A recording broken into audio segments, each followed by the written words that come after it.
안녕하세요. 많은 분께서 반갑습니다. 저는 새물결 아카데미의 차상희 판사라고 합니다. 네, 오늘은 저희가 이제 거목절이 있는 8월을 맞이해서 굉장히 뜻깊은 주제로 여러분을 찾아뵙게 됐습니다. 오늘의 주제는 바로 일제강점기 한국교회의 신사참배에 관한 이야기입니다. 오늘의 강연자는 한국기독교역사연구소 소장님이시고 생명평화교회를 담임하고 계시는 김승태 목사님이십니다. 앞으로 나오실 때 큰 박수 부탁드리겠습니다.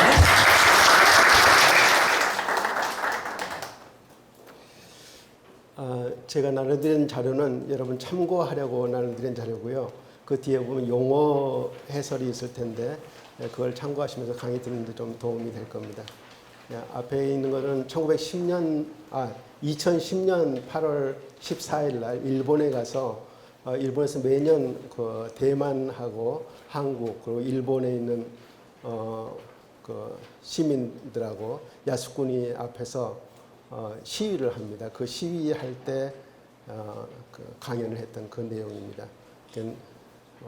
일제 강점 100주년 되는 2010년에 거기 가서 했던 그런 점들 나중에 참고하시고요. 그럼 강의를 시작하겠습니다. 요즘 뉴스 보도를 통해서 여러분도 다 아시겠지만 최근 아베 일본 총리가 군 위안부 문제와 전범 기업의 강제징용 배상 문제에 대한 우리 정부의 태도를 문제 삼아서 우리나라의 무역보복 조치를 내려서 나라 안팎이 아주 시끄럽습니다. 그러나 일본이 이런 태도로 나오리라는 것은 충분히 예상할 수 있는 일이었습니다. 저는 더 나아가서 아베가 아니더라도 일본은 우리나라에 그런 태도로 나왔을 것이라고 생각합니다. 왜냐하면 일본은 한 번도 우리나라에 대한 침략과 식민 지배에 대해서 사죄는커녕 인정하거나 사죄한 적이 없기 때문입니다. 물론 1995년 8.15 태평양 전쟁 50주년 종전, 일본에서는 이제 2차 대전 패전한 거를 패전이라고 하지 않고 종전이라고 합니다. 종전, 전쟁이 끝났다는 얘기죠. 종전 기념일에 무라야마 당시 총리가 담화를 발표하면서 식민 지배와 침략으로 아시아 제국의 여러분에게 많은 손해와 고통을 줬다. 의심할 여지 없는 역사적 사실을 겸허하게 받아들여서 통절한 방성의 뜻을 진심으로 사죄한다고 밝혔습니다. 그러나 이것은 아시아 제국의 여러분에게 라고 해서 가장 큰 피해 당사국인 우리나라를 특정하지도 않았을 뿐만 아니라 강제 동원에 대한 배상 문제와 군 위안부 문제 등은 언급도 하지 않았습니다. 1991년 8월 14일 날 김학순 할머니가 위안부 문제를 처음으로 공개적으로 했었죠. 그 후인데도 불구하고 이건 언급도 하지 않았습니다. 그리고 그 후에 이를 부인하는 듯한 일본 고위 관리들의 망언은 이어지고 그리고 야스쿠니 신사 참배가 잇따랐습니다. 현재 있는 아베도 2013년 8월 15일 날 야스쿠니 참배했고 지금은 너무 그게 중국과 우리나라의 반발이 심하니까 이번에는 공물만 보냈죠. 야스쿠니에. 이것도 뭐 참배나 마찬가지입니다. 그리고 그 후에 이를 부인하는 듯한 일본 고위 관료들의 망언과 야스쿠니 신사 참배가 잇따랐고 이것은 일본에서 전전의 역사의식과 사회체제가 전후에도 일본 정치권에서 그대로 이어지고 있다는 것을 말해주고 있습니다. 아베 총리를 비롯한 일본의 우익들은 아직도 전의 절대천황제의 역사를 자랑스럽게 생각하고 그것에 대한 복귀를 꿈꾸고 있습니다. 저는 지금부터 30년 전인 1989년 2월에 쇼와 천황 장례 기간 중에 일본을 처음으로 방문했습니다. 일본 천황제와 일본의 신사신도에 대해서 관심을 갖고 연구하던 저는 일본에 직접 건너가서 그 실상을 보고 싶었습니다. 그래서 JR 패스를 끊어가지고 자유롭게 여러 곳을 여행하면서 이세 신궁, 가시하라 신궁, 메이지 신궁, 야스쿠니 신사, 그리고 교파 신도인 천리교의 본부인 천리시 등을 돌아보았습니다. 그때 후쿠시마에 갔을 때 그 후쿠시마의 이나리 신사라고 하는 신사에 들렀을 때 거기에 있는 신직, 그러니까 신직이라고 그러면 신사에서 하는 그 교역자랑 마찬가지죠. 신직으로부터 원래 일본의 신사는 평화로운 종교였는데 메이지 정부에 이용되었다. 신사도 국가의 피해자다고 하는 말을 들었습니다. 이렇게 1945년 이전 일본 정부에 이용된 신도를 가리켜서 국가 신도라고 부릅니다. 국가 신도는 이건 스테이트 신도라고 해서 해방 후에 미군이 GHQ에서 붙여준 이름입니다. 원래는 신사 신도인데 이 국가 신도라고 하는 것은 일본의 황실 신도와 신사 신도를 결합해서 국가 종교로 만든 신도를 국가 신도라고 합니다. 이게 일본의 국가 신도 체제입니다. 이 국가 신도가 맨 꼭대기에 있고 그 다음에가 공인 종교가 배치됩니다. 공인 종교로 인정하고 있는 것은 일본의 불교, 그리고 교파 신도, 13개의 교파 신도가 있는데 교파 신도, 그리고 기독교를 공인 종교로 하고 있고, 그리고 그 나머지의 기타 종교들은 유사 종교 단체라고 해서 이 관리하는 부서들도 다릅니다. 이 국가 신도는 이 국가에서 관리를 하고 거기에 속하는 신사들은 내무부에서 일본 내무성에서 관리를 합니다. 그리고 공인 종교인 이 불교, 교파 신도, 기독교는 문부성에서 교부성이라도 하고 나중에 문부성으로 바뀌는데 이 문부성 종교과에서 관리를 합니다. 그리고 이 기타 종교에 해당하는 유사 종교 단체는 이거는 그 경찰들이 관리를 합니다. 그래서 그리고 이 국가 신도의 신직들은 국가에서 월급이 나옵니다. 그러니까 완전히 국가 신도라고 하는 것은 일본의 국교라고 할 수 있습니다. 이 국가 신도 체제가 완전히 확립된 1940년에 이 하야성삼이라고 되어 있습니다만 여기 신사 신도라고 하는 책에서 쓴 그 인용을 해놨습니다. 신도의 최고 신은 황조인 천조 대신 아마데라스 오미카미요. 가장 실질적인 신은 현인 신인 아라히토 가민 살아있는 신인 천황이며 신도의 가장 중요한 문제는 조상에 대한 봉사하는 심리, 즉 숭조관념이고 천황 및 국가에 대한 봉사, 즉 충군 애국이다. 그러니까 일본은 천황을 신으로, 천황과 천황의 조상을 신으로 섬기는 그런 국가 종교라고 할 수 있는 겁니다. 이게 이제 국가 신도 체제입니다. 이 국가 신도 체제가 일본 근대 국가를 지탱하는 이념적, 사상적, 종교적 기초였습니다. 1868년 1월 메이지 유신에 의해서 성립된 일본 천황제 국가는 천황제 이데올로기에 의해서 형성된 절대 군주제였습니다. 이 천황제 이데올로기는 메이지 유신을 주도했던 인물들이 전 근대적이고 절대적인 국가 권력의 확립과 서구적 근대화를 동시에 추구하려는 그런 과정에서 내부적인 사상적 구조를 모순 구조를 은폐하고 국민 사상을 통일 지배하기 위해서 창출한 거짓 논리입니다. 당시 일본이 서구화를 추진하면서 내세웠던 논리인 화혼양제, 일본혼 그리고 서양의 기술 같은 이 화혼양제에서 이 화혼에 해당하는 것이 바로 이 천황제 이데올로기, 신도 이데올로기입니다. 그들은 일본의 전통적이고 고대적인 신도 사상과 충효 윤리를 바탕으로 한 전제적이고 가부장적인 유교 사상을 근간으로 해서 천황의 권위를 신성시하고 절대시해서 통치에 이용함으로써 국민의 정신세계까지 지배해서 국가 권력에 대한 국민들의 절대적인 복종과 충성을 얻어내려 했던 것입니다. 그래서 이러한 거짓 논리를 국민교화와 의무교육이라고 하는 명분을 빌려서 지역 공동체나 교육기관을 통해서 국민들에게 체계적으로 주입을 시켰습니다. 그래서 이 메이지 유신 초기에 교육을 받았던 사람들이 1930년대 사회 주역들이 됩니다. 군인들이 그렇고. 그래서 이 메이지 유신 했을 때 학교에서 교육을 받은 사람들이 완전히 그 파쇼 체제, 천황을 정말 신으로 섬기는, 천황을 신으로 섬기는 것은 메이지 유신을 만들었을 때는 사실은 그 이토 히로부미조차도 천황은 로봇에 불과하다, 인형에 불과하다, 자기들이 조종을 하고 있다 이렇게 생각을 했습니다. 그래서 메이지 유신을 신이라고 받들었지만 신으로 생각하지 않은 거예요. 그렇지만은 이 시기에 그 교육을 받았던 사람들은 1930년도면 되면 신왕신앙이라고 해가지고 정말 천황을 살아있는 신으로 섬깁니다.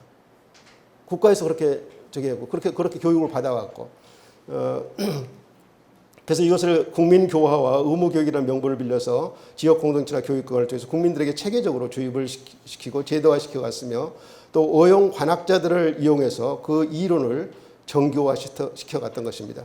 이러한 천황제 이데올로기를 법제화한 2대 장정이 바로 1889년 2월 달에 발표한 대일본 제국 헌법, 이건 흠정헌법이죠. 천황이 내려준 그런 헌법인데, 헌법과 1890년 10월에 발표한 교육에 관한 칙어입니다.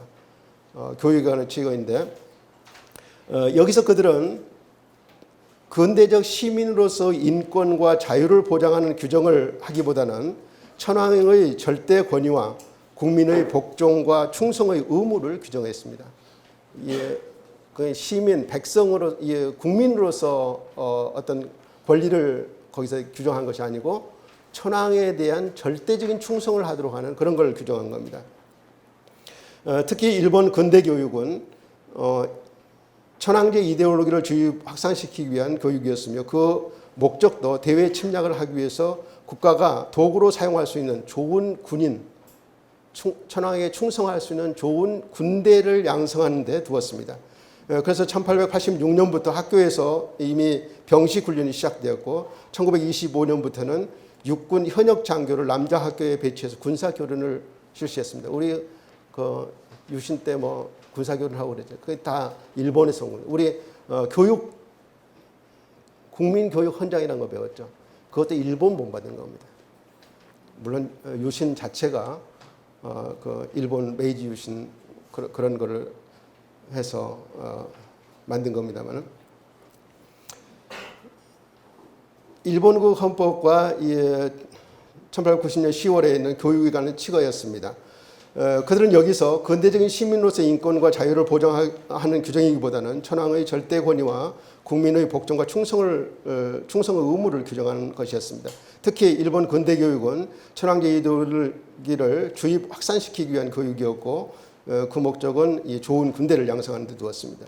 이미 1886년부터 학교에서 병식 훈련했고 이러한 일본의 군사 교련을 포함한 학교 교육은 제가 따옴표를 해서 지금 인용하고 있는데 이거는 일본 교육학자가 주장한 겁니다.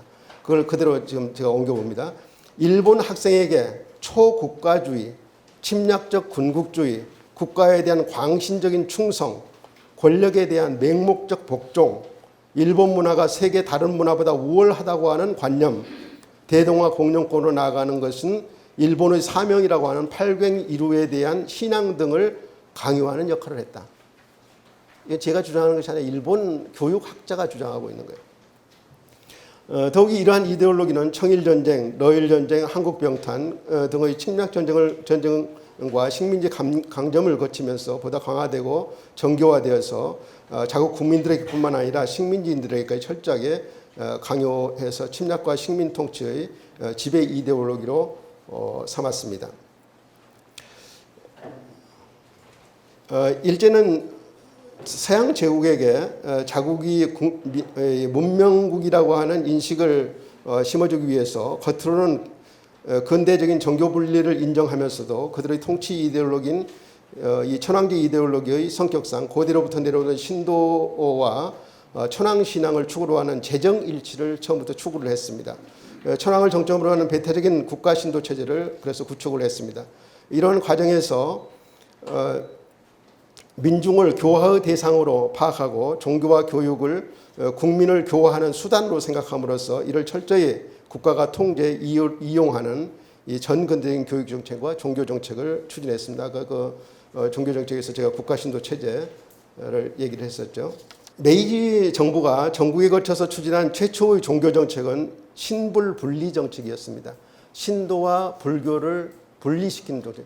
원래는 이 신도라고 하는 것은 우리나라의 그 산신신앙이 그 절에 가면 맨 뒤에가 산신당 있고 이러잖아요. 거기에 이렇게 습합되듯이 일본에서 신도는 고유 종교였지만 고등 종교인 불교가 들어오면서 그 불교의 습합이 되어 있었습니다. 그래서 사실 불이 훨씬 더 중요한 불교가 중요한 위치를 차지하고 있었고 신도는 거기에 눌려 있었는데 이거를 분리시킨 겁니다. 국가에서 강압적으로. 그래서 이게 어떤 일이냐면 이 불교의 불상들을 목을 자르는 일들이 일어납니다. 그래서 일본에 가면 지금도 이 절 주위에 가면 목 잘린 불상들이 그냥 몸통 따로 있고 머리만 이 불두를 이렇게 위에다 올려놓은 그런 불상도 지금도 많습니다. 그리고 어떤 거는 몸통만 있고 머리가 없고 또 머리만 있고 몸통 없는 이런 것들도 많습니다. 그래서 그런 신불 분리 정책이었습니다. 그 내용은 신과 불을 같은 장소에서 모시고 섬기는 것을 금지하는 것으로 사실은 일본에서 전통적으로 이 신불이 수합되어 있어서 신도가 불교에 눌려 있었으므로 이를 분리시켜서 신도를 장려하고 불교를 억압하기 위한 정책이었습니다. 이러한 신도 국교화 정책은 1868년부터 1871년까지 제가 1871년이라고 이와쿠라 사절단이 외국에 그 유학생들을 파견해서 외국에 이렇게 그 순회를 하잖아요. 순회를 하면서 뭐 하는데 이 순회를 했을 때 그 기독교 국가에서 일본이 기독교를 탄압하는 그런 국가다 그래가지고 뭐 계란을 투척한다든지 뭐 이런 기독교 자유를 달라고 하는 이제 그런 시위들이 납니다. 그래서 그때부터 이제 이 국교화 정책에 대해서 제고를 하게 됩니다. 그래서 이 신사를 이 종교로부터 분리시켜서 이건 신사는 국가의 제사지 종교가 아니다고 하는 논리를 그때부터 이제 일본 정부가 내세워서 국가신도 체제를 확립해 나가는 겁니다. 그래서 1871년 7월에는 전국의 모든 신사를 국가의 종사, 국가에서 떠받드는 그런 제사라는 거예요. 종사로 하고 계층적 삭격 제도를 마련합니다. 그래서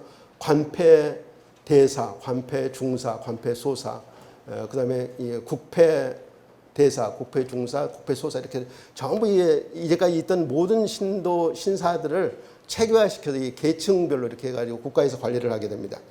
그리고 일본 황실의 조상신을 제사하는 이세 신궁을 신사의 본종으로 정했습니다.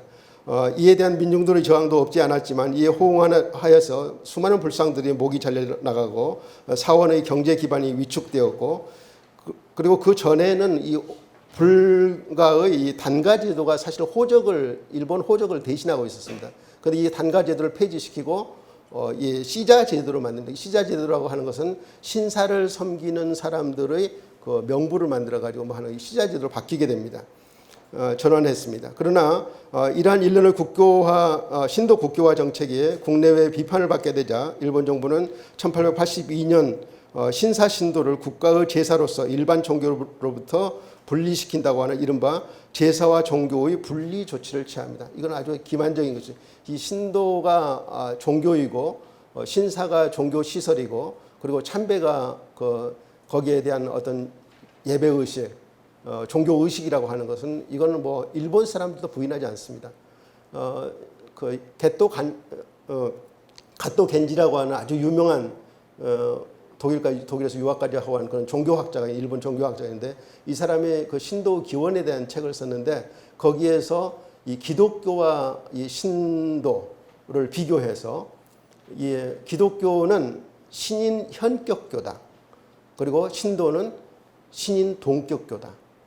다시 말해서 이 인간이 신인 종교가 이 신도고 그리고 인간과 신은 뭐 창조주와 피조물로서 현저하게 다른 그게 기독교라는 거죠.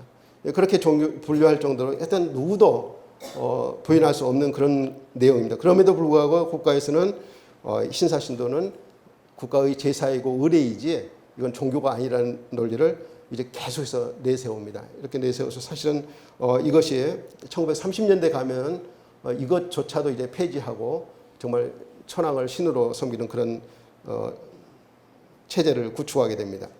일본 정부는 신사 신도는 국가의 제사이며 종교가 아니라고 주장함으로써 오히려 신사 신도의 초종교적인 절대 우위를 확립하고 이것을 교파 신도, 불교, 기독교 등 일반 종교에 군림하게 하였던 것입니다.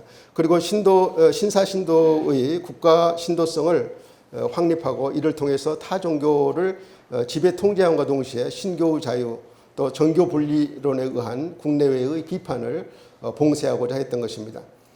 요컨대 일제는 신사신도 내지 이 국가신도를 정점으로 해서 그 하위에 교파신도와 불교, 기독교를 국가의 공인종교로 삼고 국가 시책에 충실히 따르도록 통제하고 이용하면서 그 외의 종교들은 유사종교 단체라 해서 불법화하고 경찰력을 동원해서 통제하고 탄압했던 것입니다.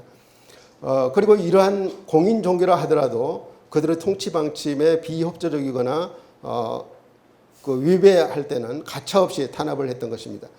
이러한 일제의 신도를 국교로 한 여타 종교의 통제 이용 정책이 그들의 종교 정책의 기조였으며, 한국에서는 일본 본토에서 사실 1898년부터 일본에서는 종교단체법, 종교법이라는 것을 제정하려고 노력을 했습니다. 그런데 그때는 너무 그 반발이 거세서, 야당도 그렇고 반발이 거세서 여러 번 그 시도를 합니다. 20년대 후반에도 28년, 29년 사이에도 종교단체를 만들려다가 저지됩니다. 그런데 이걸 언제 만들면 이 1939년에 3월 달에 이 종교단체법을 통과시킵니다. 그래서 1940년에 가서는 일본의 기독교들도 다 하나로, 교파를 하나 통합을 해서 일본 기독교단이라고 하는 걸 만드는, 이제 그렇게 해서 성취를 하는데, 어떻든 그런 그냥 일본 본토에서는 못 만들었던 거를 한국에서는 그 식민 지배를 하면서는 우리한테는 이 포교 규칙이라고 하는 것이 바로 이 종교단체법의 핵심만 가지고 했던 거거든요. 그러니까 우리나라에서는 이미 그걸 실시를 했던 거죠. 그래서 우리나라에서는 이 포교 규칙이 여러 번 개정이 됩니다만은 1945년까지 적용이 됐습니다. 사실 1940년에부터 적용이 되는 이 종교단체법은 우리나라에는 적용할 필요가 없는 거예요. 왜냐하면 그보다 더 좋은 법이 있으니까. 그래서 그걸 우리가 이해를 해야 됩니다. 한국에서는 일본 본토에서 제정에 실패한 여러 가지 종교 관련 법안들까지 일찍부터 제정을 해서 더욱 가혹한 형태로 그것을 적용을 했습니다. 일본의 국가신도 체제에는 1945년 12월 15일 이 연합군 총사령부의 이른바 신도 지령, 이런 그 용어에 있죠. 신도 지령으로 공식적으로 해체되었습니다. 그리고 1946년 1월 1일 쇼와 천황의 이른바 인간선언이라고 하는 건 이 자기의 신격을, 자기가 신이라고 하는 것을, 살아있는 신이라고 하는 것을 스스로 부인하는 그런 조서죠. 이 인간선언과 같은 해 11월 3일에 이른바 평화헌법, 일본국 헌법이죠. 평화헌법을 공포함으로써 이 전전의 절대천황제가 상징천황제로 바뀌었습니다. 그렇지만 거기에 제가 그 참고 용어에 해놓은 것처럼 이 상징천황제하고 절대천황제라고 해서 그 체제 자체가 바뀐 게 아닙니다. 이제 그걸 이해를 하셔야 되겠고요. 그러나 이 평화헌법이라고 하는 것은 일본이 대외 침략을 할 수 없도록, 군대를 가질 수 없도록, 무기를 가질 수 없도록 규정한 겁니다. 이제 그 연합군 총사령부에서 사실은 그 강요에 의해서 그걸 제정해서 이제 주었는데, 지금 최근에 이걸 그 평화헌법 구조가 제일 문제가 되는데, 그 구조에는 이 침략 전쟁을 부인하고 군대 보유하는 거 부인하고 또 전쟁을 선포하는 것도 일본 정부가 할 수 없도록 규정이 되어 있습니다. 그래서 이걸 바꾸려고 지금 일본 아베 정권이 하고 있는 거죠.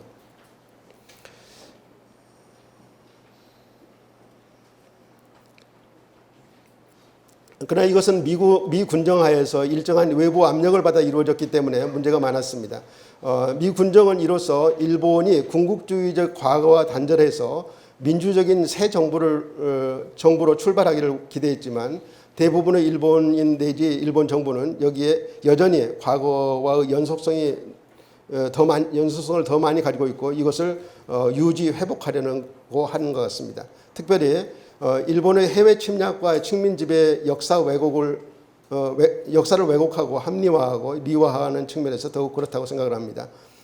오늘날의 역사 교과서 문제나 우리가 이게 82년도에 그 역사 교과서 문제가, 사실 그 전부터 역사 교과서 왜곡이 너무 많았는데 그때야 조선일보가 보도해가지고 이게 보도되면, 그래서 그거에 대한 반발로 이 독립기원을 세웠지 않습니까? 그 역사 교과서 문제나 야스쿠니 신사 문제는 뭐 해년마다 일본 그 총리가 거기에 참배하고 또 거기 있는 걸, 야스쿠니 신사에 가면요, 야스쿠니 신사는 거기에 제가 전범들 정해놓은 걸 얘기했습니다만은 거기에는 이 메이지 유신부터 태평양 전쟁 때까지 그 천황을 위해서 일본 국가를 위해서 죽은 사람들을 제신으로 모신 신사가 이 야스쿠니 신사입니다. 원래는 이제 군인들 초혼사라고 해서 군인들을 뭐 하는 저기부터 시작을 했는데 그래서 해방 전에는 군대에서 그걸 관리를 했습니다. 군대에서 관리하다가 이제 아까 얘기했던 그 신도 지령에 의해서 국가가 모든 신사에 대한 어떤 배려, 어떤 그 혜택을 다 끊어버리도록 완전히 분리시키도록 지령을 했기 때문에 이제 폐지가 된 건데 그럼에도 불구하고 일본에서 지금도 그 야스쿠니 신사가 유지되는 거는 일본 정부가 그 전몰자 이 명단이라는 이런 걸 다 줬기 때문입니다. 그래서 그 전몰자 명단이 오면은 그거를 그 영세부라고 하는 거기에 이제 등록을 하고 그래서 그걸 이제 그 신으로 국가 신으로 모시는 거거든요. 그래서 이 야스쿠니 신사 문제, 또 위안부 문제, 전범 기원 문제 등도 바로 여기에서 기원한다고 생각을 합니다. 이게 야스쿠니 신사입니다. 일본에 있는 야스쿠니 신사 앞에서부터 가면 굉장히 넓은데 이건 본전 앞에, 지금 본전 앞에만 지금 보이는 겁니다. 그 일본에 갔을 때 후쿠시마의 우리나라 전교조에 해당하는 교원 노조에 초청이 돼서 일본 천황제에 대해서 이야기를 하면서 일본이 진정으로 민주화가 되려면 천황제를 폐지하는 데까지 이르러야 된다 하고 주장을 했습니다. 그때 듣는 사람들이 너무나 놀랐지만 지금도 그 생각에는 변함이 없습니다. 일본이 사실은 야스쿠니 신사의 246만 채, 그 280년대 메이지 유신부터 1945년까지 80여 년인데 이 동안의 자국 국민을 246만 명을 희생시킨 겁니다. 상상이 되세요? 국가가 국민의 생명과 재산을 지켜주는 것이 기본 사명인데 국가가 동원을 해가지고 죽인 자국 국민이 다른 나라 사람들 말고 자국 국민이 246만 명입니다. 이걸 일본이 깨닫지를 못하고 있어요. 아주 소수 사람들만 이것을 문제의식을 느끼고 있지 문제의식을 느끼고 있으면서 표현도 못해요. 일본에서는. 일본이 과거 절대천황제와 현재 상징천황제가 본질에 있어서는 차이가 없다는 것은 이 야스쿠니 신사와 일본 천황의 실제적인 즉위식이라고 할 수 있는 다이조사이가 지금도 행해지고 있습니다. 이게 메이지 유신 때 시작된 건데 지금도 행해지고 있어요. 다이조사이와 이 천황 연호제, 일본은 2019년에 살고 있지 않아요. 지금 레이와 1년에 살고 있는 거예요. 여기 있죠. 일본은 이 천황의 연호가 자기들의 그 국가의 연도입니다. 그래서 메이지 시대 때는 메이지가 연도였고 이 무스히토라고 하는 천황이 즉위하고서 그리고 그 다음 이은 천황이 요시히토인데 이 다이쇼라고 하는 걸 썼습니다. 대정 다이쇼. 그다음에 히로히토인데 쇼와라는 연호를 썼고요. 그다음에 아키히토가 최근에 그 양위를 했죠. 헤이세이라는 평성이라는 연호를 썼습니다. 그 지금 나루히토입니까? 나루히토가 레이와라고 하는 연호를 쓰고 있습니다. 일본은 이 연호를 쓰고 있고 이 다이조사이라고 하는 것은 일본 천황이 신으로 등극하는 의식이나 마찬가지예요. 살아있는 신으로서 등극하는 의식입니다.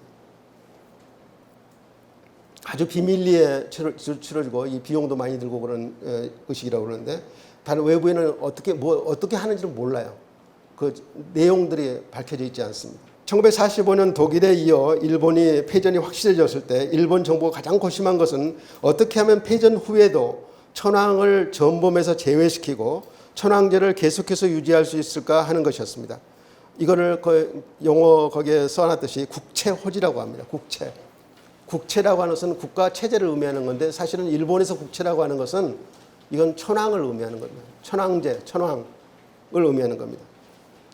이 국체호지라고 하는 것은 이 일본 국체를 일본 천황제 국가 체제를 전후에도 천황을 전범으로 몰지 않고 유지하겠다는 겁니다. 국체호지라는 슬로건이 바로 그것입니다. 일본은 1945년 7월 17일에 연합국 순회들이 포츠담 선언에서 일본의 무조건 항복을 제시했을 때에도 천황제 유지에 대한 확실한 보장이 없기 때문에 이것을 묵살합니다. 그러다가 미국이 전후 패권 장악을 위해서 8월 6일과 9일에 히로시마와 나가사키에 인류 최초로 가공할 만한 원자탄을 떨어뜨려서 30만 명 이상이 죽게 하죠. 수십만 명을 살상한 후에도 일본 어전회의를 열어서 천황의 국가 통치의 대권은 변경치 않는다는 조건을 달아서 포츠담선을 수락할 것을 수락했다는 의사를 연합국에 통보합니다. 그러니까 일본이 무조건 항복했다고 하지만 무조건 항복이 아니에요. 천황제를 유지시켜준다고 하는 어떤 내락을 받은 거예요. 이에 대해서 연합국은 최종적인 일본의 통치 형태는 일본 국민의 자유사에 의해서 결정한다는 회답과 그리고 미국의 진의가 천황제를 유지시킬 것 같다고 하는 확신을 얻고 나서야 8월 14일에 다시 어전회의를 열어서 8월 15일 정오에 천황이 오군방성이라고 그러죠. 무조건 항복을 선언한 것입니다. 1946년 1월 연합군 사령관 메가더의 지시로 천황이 이른바 이 인간선언을 하는데 사실 인간선언을 했다고 해도 천황이 나는 신이 아닙니다. 살아있는 신이 아닙니다 하고 이제 선언한 건데 그 내용을 보면 이렇게 나와서 방송에서 선언한 게 아니에요.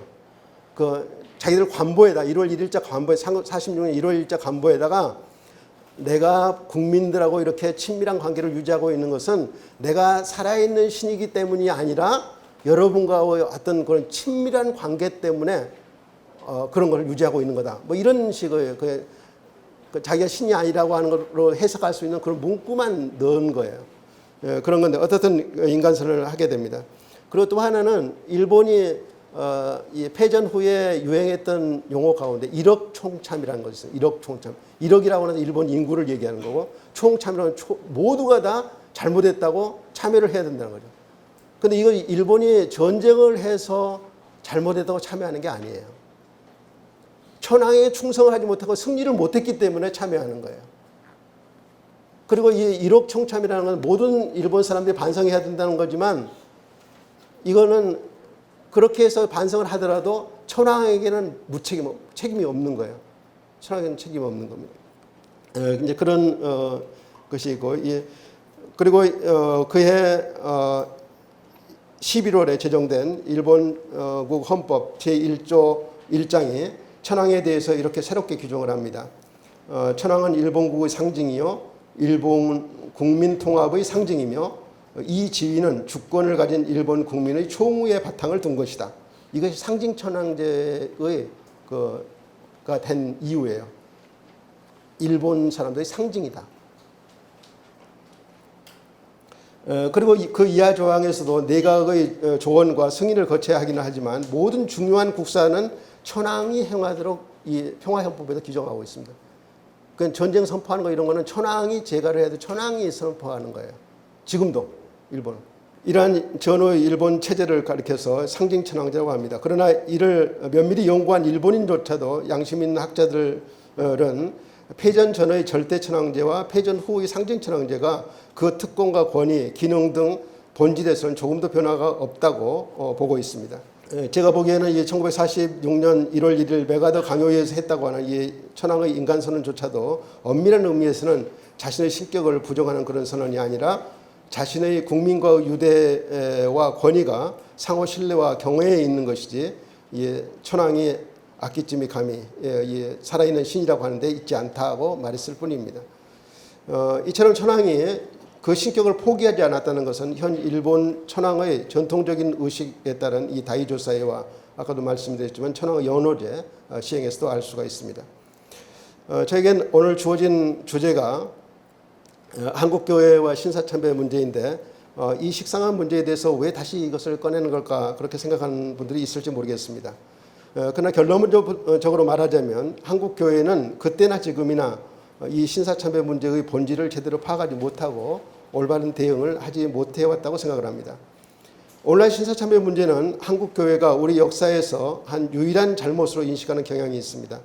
그러나 이러한 인식은 우리 주님이 위선이라고 비판하셨던 이 회칠한 무덤과 같이 무덤을 꾸미는 역사의식에 불과하다고 저는 생각합니다. 왜냐하면 한국교회는 이 문제에 굴복한 후에 변질이 되어서 주님을 머리로 하는 주님의 몸된 교회이기를 스스로 포기하고 일제의 침략전쟁의 협력기관으로 전락했기 때문입니다. 그리고 지금까지도 이 문제에 대한 공개적인 회개와 죄책 고백을 하지 못하고 있기 때문입니다. 1945년 폐박이 되고 나서도 신사참배에 대해서는 1946년 장로회 남부대회 그리고 54년에 장로회 총회 차원에서 몇 차례 형식적인 취소 결의를 하였지만 전쟁 협력 등 더 큰 민족사적 역사적 그런 죄악에 대해서는 공개적으로 죄책 고백을 하거나 회개하지 한 적이 없습니다. 그리고 이 신사참배 문제도 장로교에서만 문제가 되었지 다른 교파교회에서는 전혀 문제가 되지 않았습니다. 이거는 이 신사참배 강요와 수능의 논리를 제가 요약을 해놓은 건데요. 잠깐만 이걸 설명을 하고 넘어가겠습니다. 이 신사 비종교론은 제가 말씀을 드렸죠. 신사가 종교가 아니다 해가지고 그 정부에서 강요하는 그런 입장입니다. 그다음에 비상시국론이라고 하는 것은 1931년부터 만주 침략을 개시해서 준전시 체제에 일본이 들어갑니다. 그래서 37년 7월 달에 중일 전쟁을 하고 나서는 전시 체제로 이제 들어가는. 그래서 일본은 1931년부터 45년까지를 15년 전쟁이라고 부릅니다. 그래서 이 전시 체제이기 때문에 어쩔 수 없이 국가의 충성을 얻어내기 위해서 이걸 할 수밖에 없다, 시킬 수밖에 없다는 이런 이제 논리가 이 비상시국이기 때문에 정부에서 시키는 대로 해야 된다 하는 이제 그런 논리죠. 그다음에 내선일체 황국신민화로는 황국신민이라면 일본 시민, 천황의 그 적자, 황국신민이라면은 그리고 일본과 우리가 그 조상을 같이 하는 일본이 형님나라고 우리나라가 뭐 아우 나라라면 반드시 일본의 풍습에 따라야 된다는 거예요. 이게 내선일체론입니다. 황국신민론입니다. 그 현실 수능적 융통론이라는 것은 이 정부에서 이렇게 강요를 하고 있고 우리가 그걸 거부할 수도 없고 또 그들이 주장하기를 그건 종교가 아니라고 그러니까 그냥 하는 척하고 지나가자. 융통성 있게 융통성 없이 그거 반대한다고 해가지고 교회 폐쇄시키고 뭐 이러지 말고 그냥 하자고 하는 이제 그런 논리입니다. 이게 현실 수능적 융통론이고요. 교회 보호론이라고 하는 것은 신사참배를 안 하면 교회 자체가 폐지가 되니까 교회가 살아남으려면 어쩔 수 없이 해야 되는 거다. 나중에 그 홍택기 목사도 제20세 총회 그 신사참배 결의할 때 총회장에서 홍택기 목사도 그런 얘기 하지 않습니까? 예, 일제의 신사참배라든지 뭐 이런 것에서 일제의 강압에 못 이겨서 해외로 도망가거나 숨어 산 그런 사람들보다는 교회를 등에 업고서 그 박해를 받으면서 이 교회 유지하기 위해서 했던 우리들의 공로가 더 크다. 이런 그 논리를 세우고 이게 이제 교회의 보호론이죠. 근데 이 교회라고 하는 것은 주인이 누굽니까? 사람이 주인이 아니잖아요. 주님이 주인이시잖아요. 주님이 머리시잖아요. 그러니까 이게 교회 폐지되고 뭐 하는 것은 우리 인간들이 사실 관여해야 될 그런 문제가 아닙니다. 예, 이제 그런 교회 보호론, 가식적 수능론, 가식적 수능론이라고 하는 것은 겉으로는 신사참배를 결의하고 그냥 해요. 하는데 설교를 통해서 우리가 신사참배하는 건 이거는 이 천황이 하는 거나 이 일본의 신도에 하는 게 아니고 하나님께 기도하는 거고 또 일본이 그렇게 강요하는 것은 이게 잘못된 거다 하는 거 설교를 통해서 이제 변호를 하는 겁니다. 이제 그런 좀 조금 비겁하지만 이제 그런 논리고요. 그러니까 이 첫 번째 것은 그냥 정부 일제가 주장하는 거고 그 나머지 것들은 거기 순응하는 사람들이 이제 뭐에 첫 번째 것, 세 번째 것이 이제 일제가 주장하는 거죠. 그럼 신사참배란 무엇이고 왜 일제가 어떻게 강요를 했는가 하는 것에 있어 말씀을 드리겠습니다. 이게 신사참배하는 장면입니다. 이게 1925년경일 텐데요. 조선신궁에 학생들을 모아놓고 신사에 이렇게 참배를 하고 있습니다. 신사는 일본의 고유한 민간 종교인 신도의 사원이고 참배는 그곳에 찾아가서 배전 앞에서 박수를 치고 절하는 간단한 예식입니다. 그렇지만 이것은 민족적으로는 몸으로 일본 천황제 국가를 인정하고 충성을 맹세하는 반민족적 행위였고 우리 기독교인들에게 신앙적으로는 세속국가와 인간, 특히 천황과 그 조상들을 우상으로 숭배하는 그 천황이 높으냐 야훼가 높으냐 일본에 있는 그 헌병대 저기에서 일본 사람을 끌고 가서 물어본 질문이에요. 그러니 뭐 우리나라에는 어떻게 했어요? 천황이 높으냐 하나님이 높으냐? 우리 기독교인들에게는 신앙적으로는 세속국가와 인간, 특히 천황과 그 조상을 우상으로 숭배하는 배교적 행위였습니다. 일본은 1868년 메이지 유신 이후에 국민 통합을 위해서 신사 신도를 국교화하고 이 신도를 보호하기 육성하기 위해서 천황제 국가의 지도 정신으로 이데올로기화했습니다. 그래서 천황 및 천황의 선조를 신사에 모시고 살아있는 천황도 신격화해서 자국 국민의 정신적 지배는 물론 군국주의적인 침략 전쟁 및 식민지 지배에 이용을 했습니다. 우리나라에도 1876년 개항과 더불어서 일본이 정치적, 군사적, 경제적, 문화적으로 침략이 개시되면서 신사신도도 우리나라의 침투에 들어오기 시작. 물론 그 전에 외관에는 일본인들이 섬기는 신사는 있었습니다. 그렇지만 그 후에는 이제 그 일본 거류민들 사이에 퍼지는 거죠. 이러한 신사는 1910년 한국 병탄 전에는 일본 거류민들을 중심으로 해서 민간에서 건립과 유지를 주도했지만 병탄 후에는 조선 총독부에서 보호와 육성 아래 신사의 관공립적인 성격이 일본에서처럼 사격도 부여하고 이렇게 관공립적 성격 그리고 이 조선 신궁을 한국에 세우려는 그 계획을 1912년에 세웁니다. 1912년에 세워서 1925년에 완공을 합니다. 이 남산 그 야외음악당 자리 그게 조선신궁 터거든요. 거기에는 이제 아마데레스 오미카미하고 이 메이지 천황을 제신으로 그 우리나라 침략한 사람이 메이지 그 천황이잖아요. 그런데 메이지 천황과 일본의 그 국가신인 그런 천조대신을 거기 제신으로 섬겼던 그런 겁니다. 그래서 이 신사를 문화침략 내지 동화 정책의 일환으로 한국인들에게까지 신사참배와 신사신앙을 강요했습니다. 이건 평양에 있는 그 평양신사입니다. 이 평양신사가 왜 유명하냐면 장로회 총회에서 신사참배를 결의하고서 바로 그날 여기에 가서 참배를 했는데 이때는 사실은 평양신사가 이렇게 조그맸지만 이건 그냥 1910년대나 아마 20년대 사진일 겁니다. 그런데 저기를 할 때는 이렇게 커졌습니다. 평양신사라고 있죠. 이건 뭐냐면 지원병들이 평양신사에 참배하고서 나오는 장면입니다. 우리나라 군인들을 사실 일본이 동원할 때 일본이 미나미 총독이 그 황민화 정책을 실시하잖아요. 왜 황민화 정책을 실시했냐면 황민화 정책을 하지 않고는 조선 청년들에게 총을 줄 수 없다. 그래서 이 황민화 정책을 실시하고 나서 1938년에 지원병 제도를 실시합니다. 시험적으로 조선 청년들을 훈련시켜서 특별히 뭐 대우하는 것처럼 이거 뽑아가지고 그 사람들한테 총을 준 거죠. 그 다음에 1942년에는 징병제를 실시합니다. 모든 해서 동원을 하고.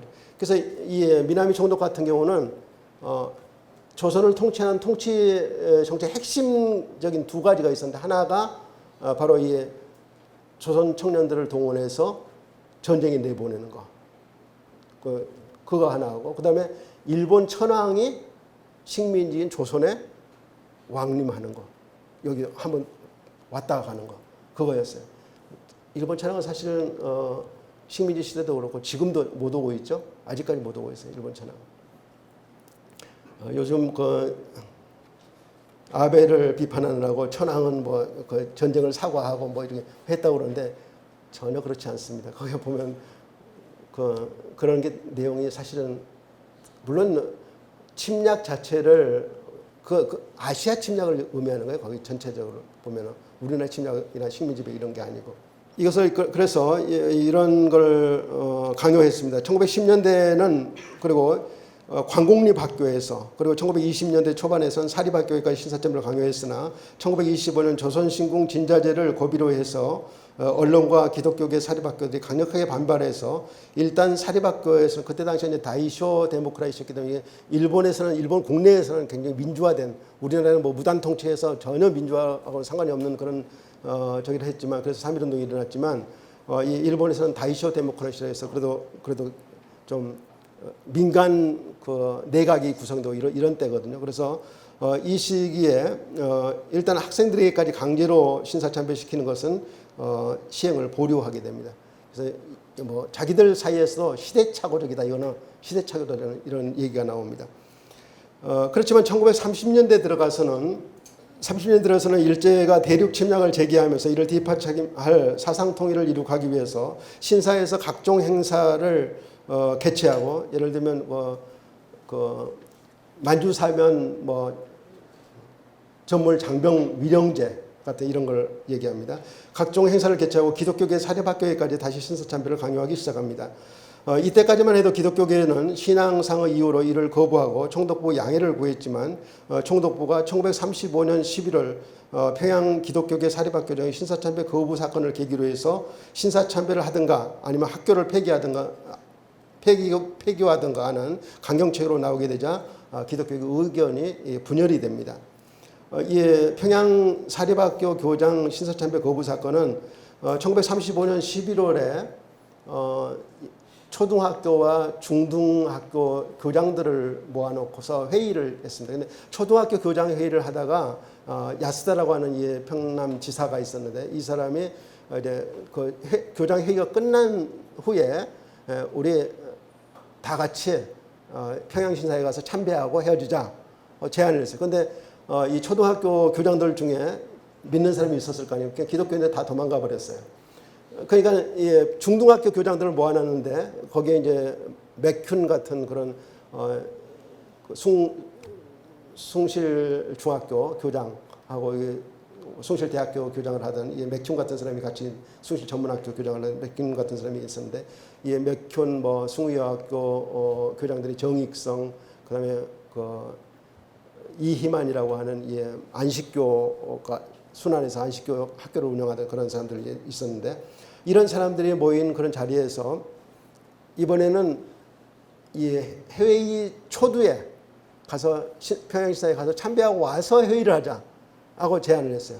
그러니까 이 맥균이라든지 이런 기독교 학교 교장들이 이런 전례가 없다. 우리는 기독교인이기 때문에 절대 신사참배를 다른 신을 숭배하는 신사참배를 할 수 없다. 이렇게 하니까 평남지사가 굉장히 화가 나가지고 60일 이내에 당신들도 신사참배하고 당신이 데리고 있는 학생들도 신사참배하든지 아니면 당신을 파면시키고 학교 폐쇄시키겠다 하고서 겁을 줍니다. 그래서 이제 선교사들이 계속해서 이제 서울에까지 와가지고 항목국하고 협의를 하죠. 협의를 하는데 항목국에서도 신사참배하는 것은 당연히 해야 되는 거다 하고서 저기를 잘 안 됩니다. 안 돼서 나중에 36년에 맥큐이라든지 스누크라든지 이런 기독교 학교 교장들이 파면이 되는데, 어떤 그게 1935년 11월 달에 일어났던 평양 기독교계 사립학교장 신사참배 거부 사건입니다.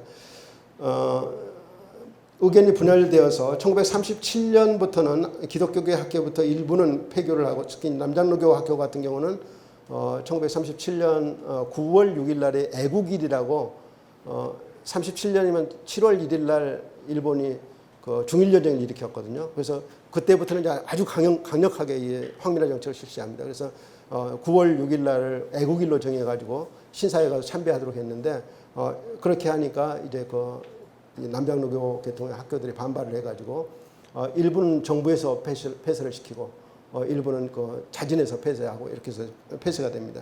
1937년부터 기독교 학교는 일부는 폐교하고 일부는 수능을 하게 되었습니다. 1937년 중일전쟁 이후 이른바 황민화 운동의 고조와 함께 교육계에서는 신사참배 문제가 그들의 의도대로 일단락이 되어가자 이제 그 강요의 마술을 일반인들은 물론 교회와 기독교인들에게까지 뻗치게 되었습니다. 그래서 일제 경찰이 1938년 2월 달에 기독교에 대한 지도 대책이라는 걸 세워서 일반 신도들의 신사참배를 강요를 하지 말고 지도 강화하라 이렇게 지시를 합니다. 사실은 근데 지도 강화하는 게 사실은 강요하는 겁니다. 이제까지 해왔던 강요를 이제 명문적으로 이렇게 하는 건데, 이에 따라서 일선 경찰들을 동원해서 개교회부터 시작해서 노회, 총회 등 교단적인 차원에서 신사참배를 결의해서 시행하도록 압력을 가했습니다. 사실은 이때만 하더라도 이 장로교밖에 이것에 반대하는 그런 교파가 없었어요. 그러면 다음으로 한국 교회는 일제의 신사참배 강요에 어떻게 대응했는가 하는 겁니다. 감리교회는 1936년 2월 29일 기독교계 학교장을 파면한 바로 직후에 항모국에서 윤치호, 양주삼 이런 기독교계 지도자들을 항복에 초청을 해가지고 신사는 종교가 아닙니다 하고 설명을 합니다. 그러니까 그 기독교 학교들도 다 해야 됩니다 하고서 설명을 합니다. 그래서 신사 참배는 종교적인 것이 아니며 교사와 학생들은 반드시 참배해야 하지만 다른 사람들의 참배는 자발적인 것이며 강요하는 것은 아니다. 이때까지만 하더라도 기독교인들한테 일반인들한테는 강요하는 거 아니라 학생들한테만 어쩔 수 해야 되는 거다 하고 그거를 이제 이 신사 문제에 대한 통첩이라고 하는 건데 사실은 이거는 조선신궁을 진자할 때 학교에 보냈던 그 똑같은 겁니다. 이 똑같은 문장인데 이거를 총독부에서 줘요. 주니까 이거를 양주삼 총리사가 그때는 양주삼이 그 감리교 남북 감리교를 30년에 통합해 가지고 남북 감리교 총수장이 되어 총리사라고 하는 직책을 가지고 있었는데 이 양주삼이 감리교의 그 기관지인 감리회보에다가 이렇게 전문을 해서 보면 처음에는 신사와 종교 관계에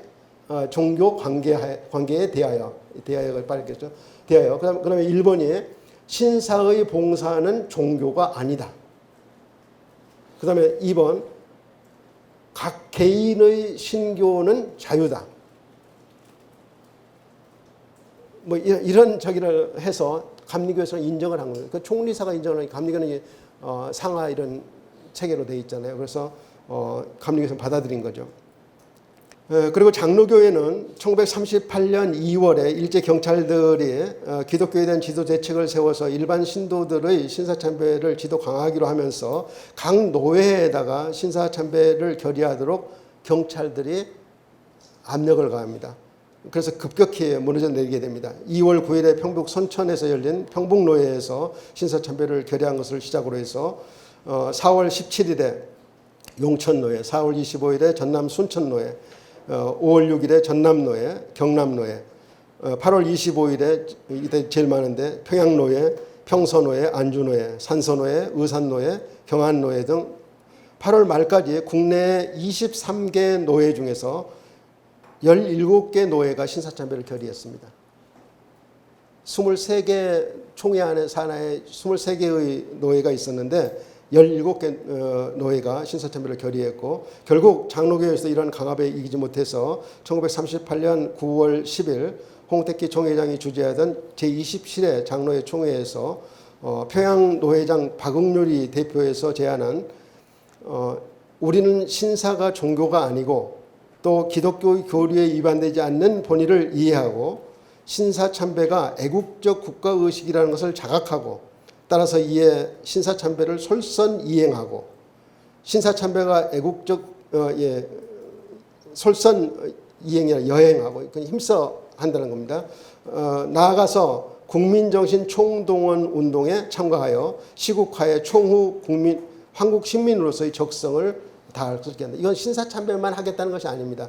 일본이 중일전쟁을 일으키고 나서 1938년 7월부터 국민정신 총동원 조선연맹이라는 걸 만들고 그리고 각 산하 단체들을 만드는데 그 기독교계에도 감리교 연맹, 뭐 장로교 연맹 이런 걸 다 만들게 했어요. 성결교 연맹 이런 걸 만들게 했습니다. 그리고 심지어는 이 개교회에다도 애국반이라는 걸 조직하게 했어요. 10명으로 해서 애국 반원을 하고 그 장로님이나 아니면 목사님이 애국 반장을 하고 이렇게 해서 그 조직을 한 겁니다.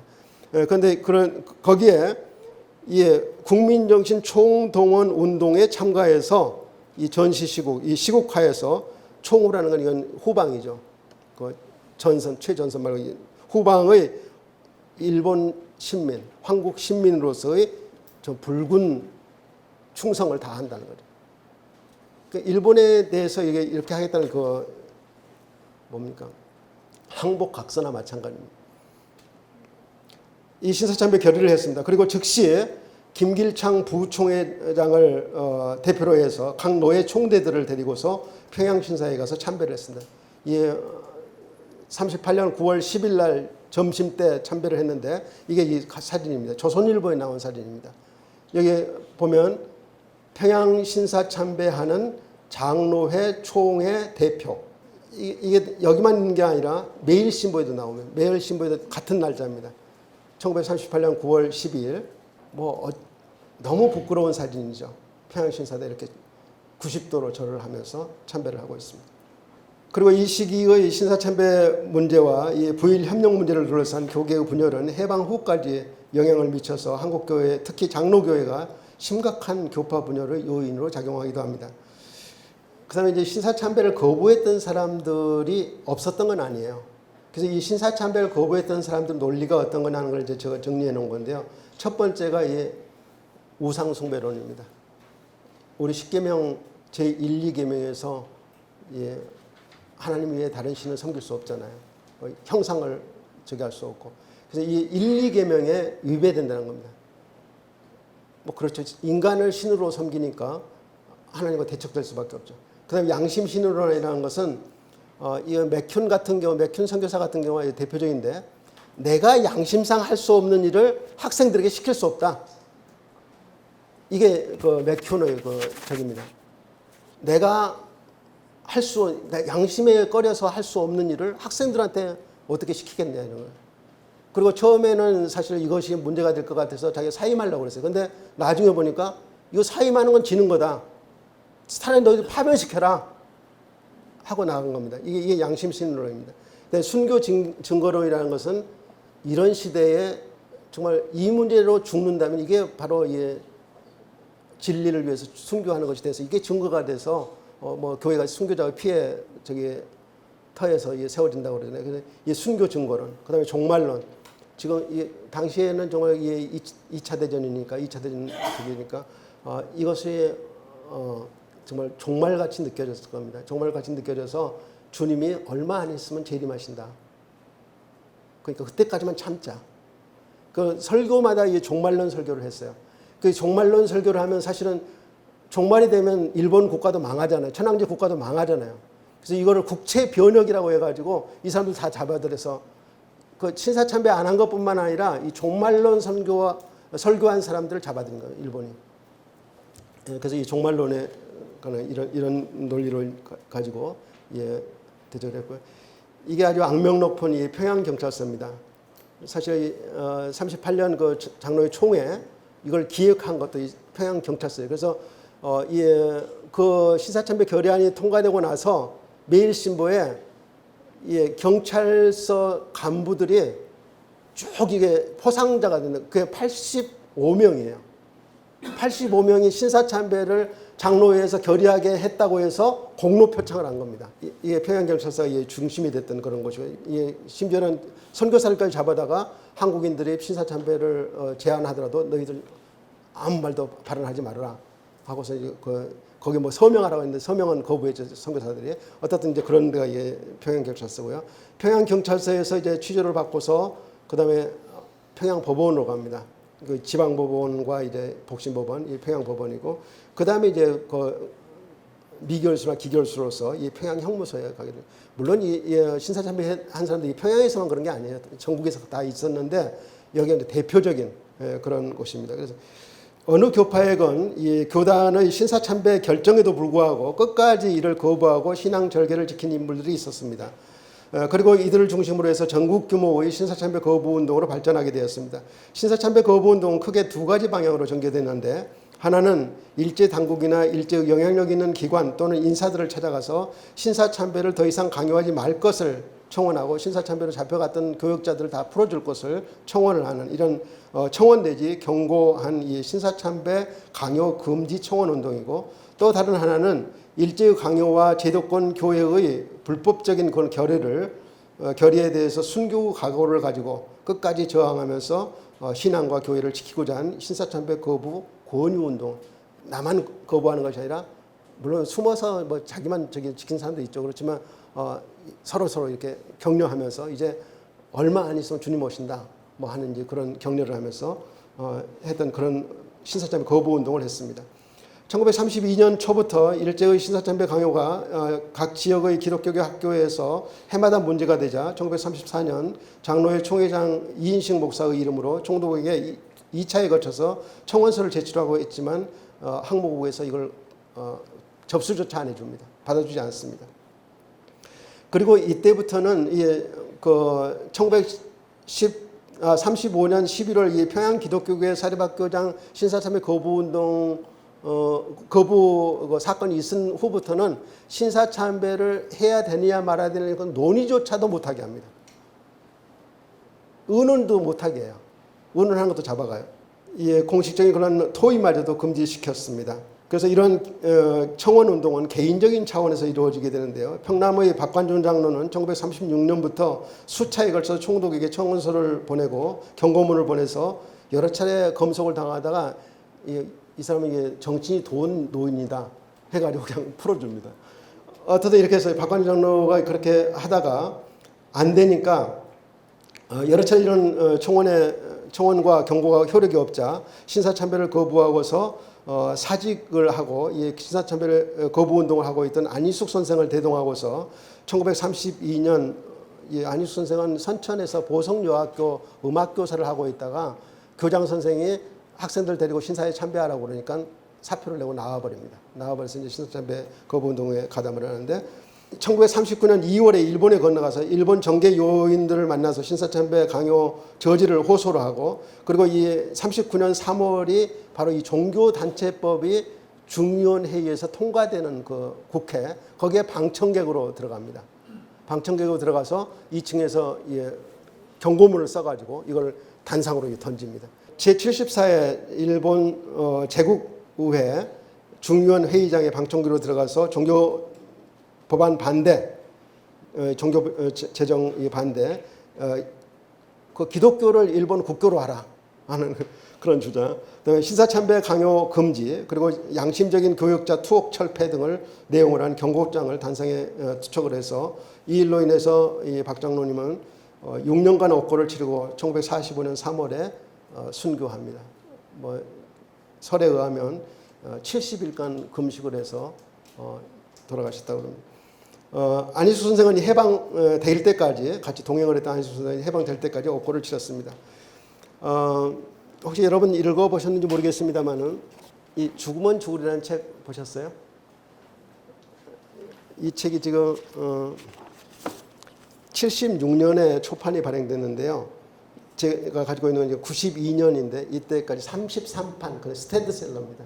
아주 좋은 책인데 이 책을 쓰신 안희숙 선생이 1997년 10월 20일에 LA에서 89세로 소천했습니다. 소천하셨는데 돌아가시기 4년 전에 우리나라에 왔어요. 1993년 9월 7일 날 남서원 중동교회에 와서 간증 집회를 했을 때 제가 참여를 했습니다. 그래서 여기도 나온 얘기지만 이거보다 훨씬 더 자세하게 들었으니까 이 간증 집회에서 직접 제가 들은 얘기를 하나 전해드리고 싶습니다.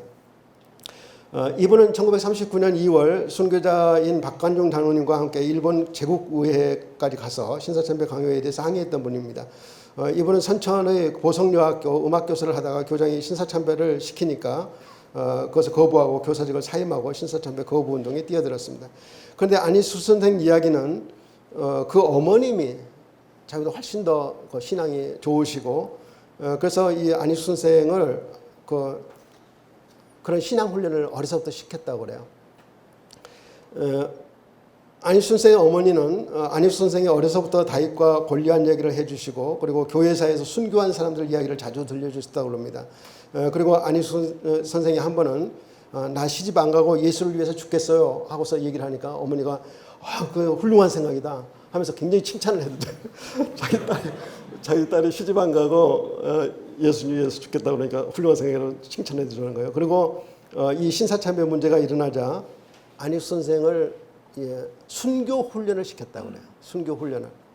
3일씩 금식을 하고 그리고 감옥에 가면 따뜻한 방이 없으니까 찬마루에서 자는 겨울에 찬마루에서 자는 연습을 시키고 그리고 모르겠습니다. 겨자를 물에 개가지고 가슴에 바르면 따끔따끔합니까? 아픕니까? 하여튼 이런 고문을 참는 고통을 참는 그런 연습을 시켰다고 그래요. 그리고 너는 머리 좋으니까 찬송가라든지 성경을 무조건 외워라. 감옥에 가면 찬송가도 없고 성경도 없으니까 무조건 외워라 하고서 시키고 그런 저기를 시켰다는 겁니다. 그래서 이 안희숙은 당신이 돌아가실 때 외우면서 돌아가실 그 성경 구절을 다 이게 외워놓고 계신다고 그러시더라고요. 결국은 안희수 선생이 신사참배 거부운동을 하다가 체포돼서 해방이 될 때까지 6년간의 옥고를 치렀습니다. 처녀로서 해방 후에 이제 미국에 가서 결혼을 했으니까 이때는 처녀 선생이죠. 그런데 감옥에 들어가서 가만히 생각해 보니까 나 같은 것이 어떻게 예수님을 위해서 죽겠다고 이런 감옥에 들어와 있나 하는 걸 생각하니까 처녀로서 감옥에 들어와서 억울해서 눈물이 나오는 것이 아니라 너무 감격스러워서 내가 어떻게 예수님을 위해서 죽겠다고 이렇게 감옥에까지 왔지 하는 생각에 매일 울었다고 그래요. 눈물이 아주 저게 돼가지고. 그래서 그것이 안질이 되었답니다.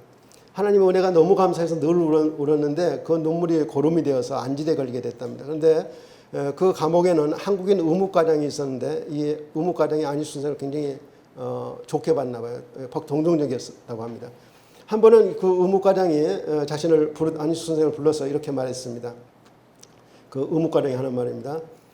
목사님들도 다 신사참배하는데 왜 안 하고 이 고생을 하십니까?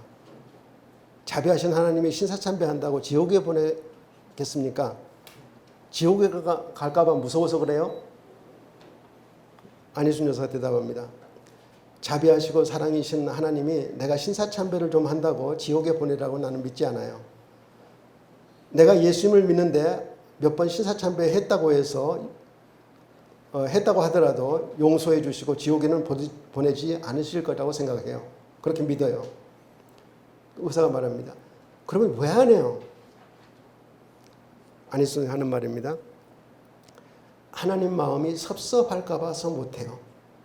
날 위해 고생하라고 하는 것 못하게 되면 하나님 마음이 섭섭할까 봐서 그래요. 이 말을 하니까 그 의무과장이 굉장히 감동을 하면서 그리고 그걸 들었던 감옥에 있는 사람들도 감동을 하고 회개를 했다고 합니다. 그 후에 그 의무과장이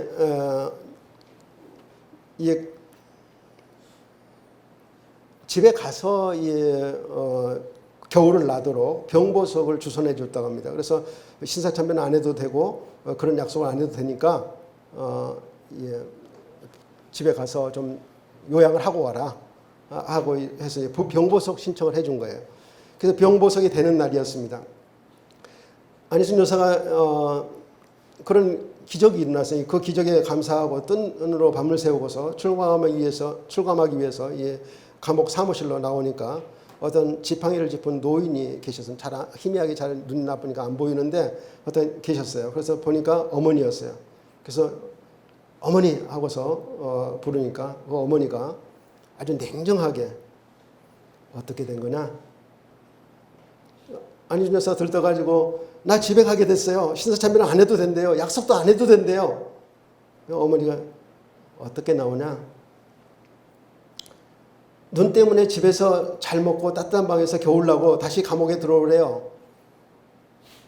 이수가 너 하나님께 너를 바쳤냐? 그럼요. 다 바친 걸 어머님이 아시잖아요. 눈은 안 바쳤냐? 눈도 바쳤지요.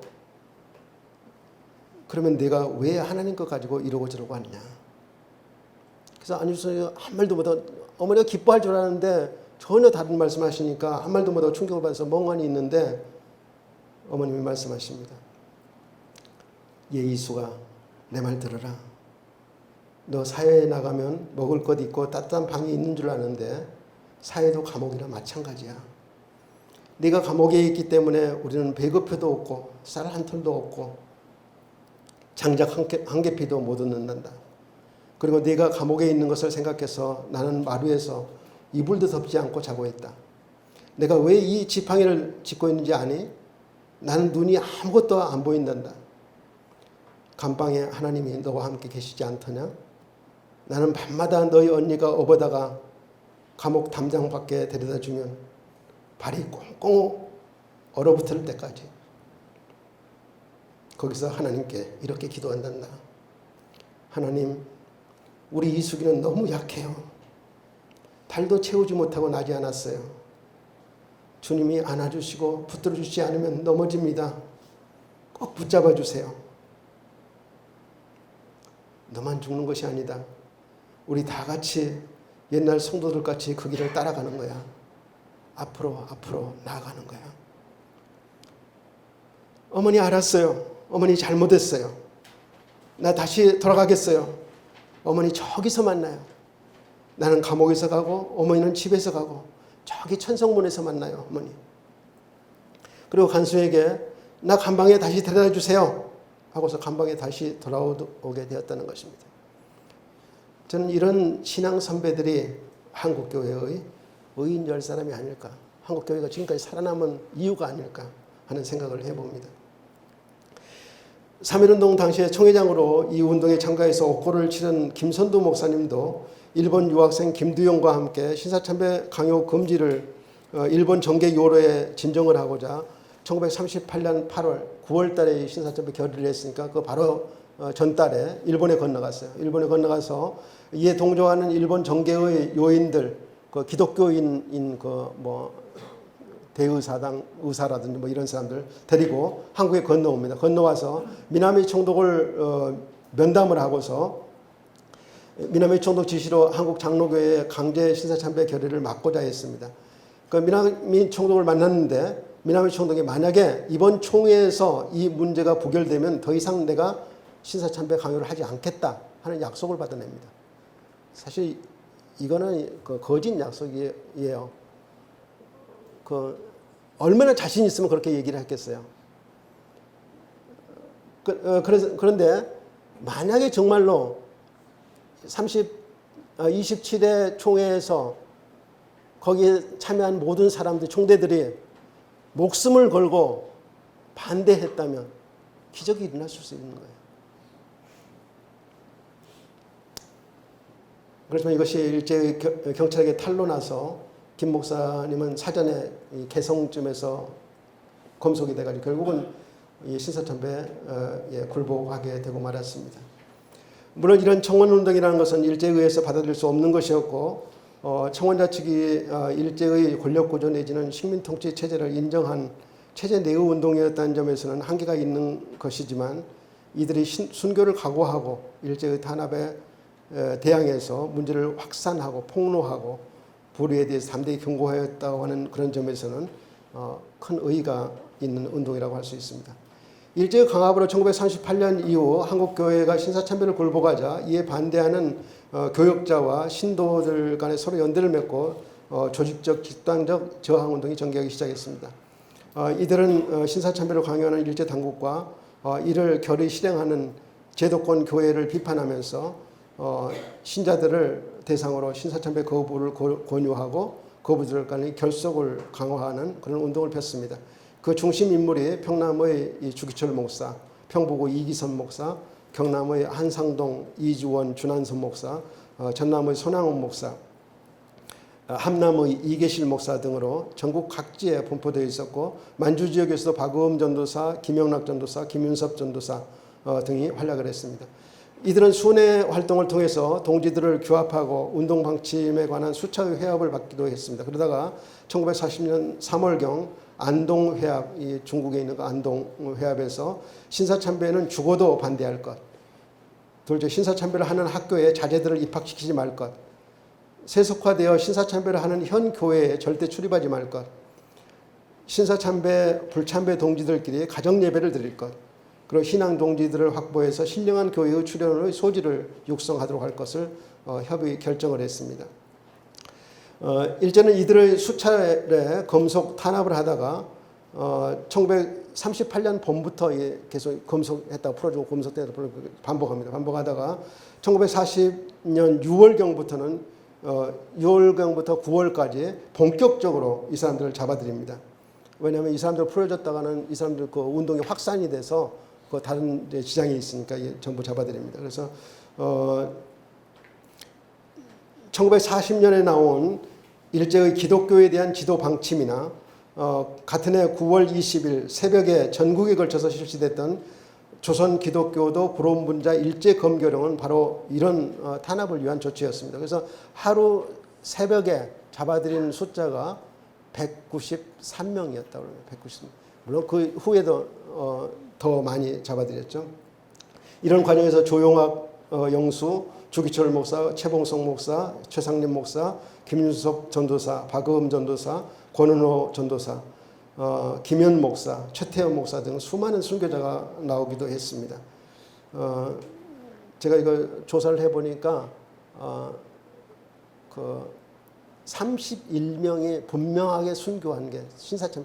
사실은 개신교가 순교한 것이 뭐 토마스 모서 순교라 가지고 그건 순교로 칠 수도 없고, 개신교가 순교한 것은 이 신사참배 문제에서 뿐입니다.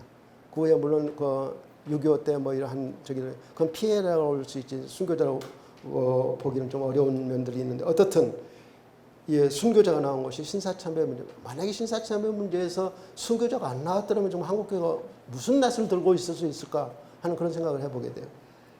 이거 처음 보시는 분 계세요? 이게 가미다나라는 겁니다. 이 가정신사라고 할 수 있는데요. 일본에 가면 이것이 뭐 집집마다 또는 심지어는 중국 가게 이 선반에도 올려 있어요. 이게 신사를 대신하는 가정에서 예배하는 이제 그런 적인데, 여기에다 이 신궁대마라고 하는 천조 황대신궁이라고 써 있죠. 이게 천조 대신 의미하는 거예요. 이게 이제 부적 같은 건, 부적보다 신주 같은 건데, 이거를 1년만 정초에 이거를 신사에 가서 삽니다. 사가지고 이 안에 모셔놓고 1년이 되면 이걸 불태우고 새로운 걸 갈아넣고 그래요. 그렇게 해서 심지어는 이거를 교회에도, 어떤 사람이 그 신사참배 거부 운동 하다가 교회 기도하라고 교회에 들어갔는데 교회에 이게 가미다나가 있는 거예요. 깜짝 놀라서 뛰쳐나갔던 그런 일화도 있는데, 어떻든 이런 거를 나누어줘서 신사참배를 하게 한 거고요, 일본이. 그럼 이거는 한국 식민화 정책을 하면서 일본이 나눠준 그런 전단입니다.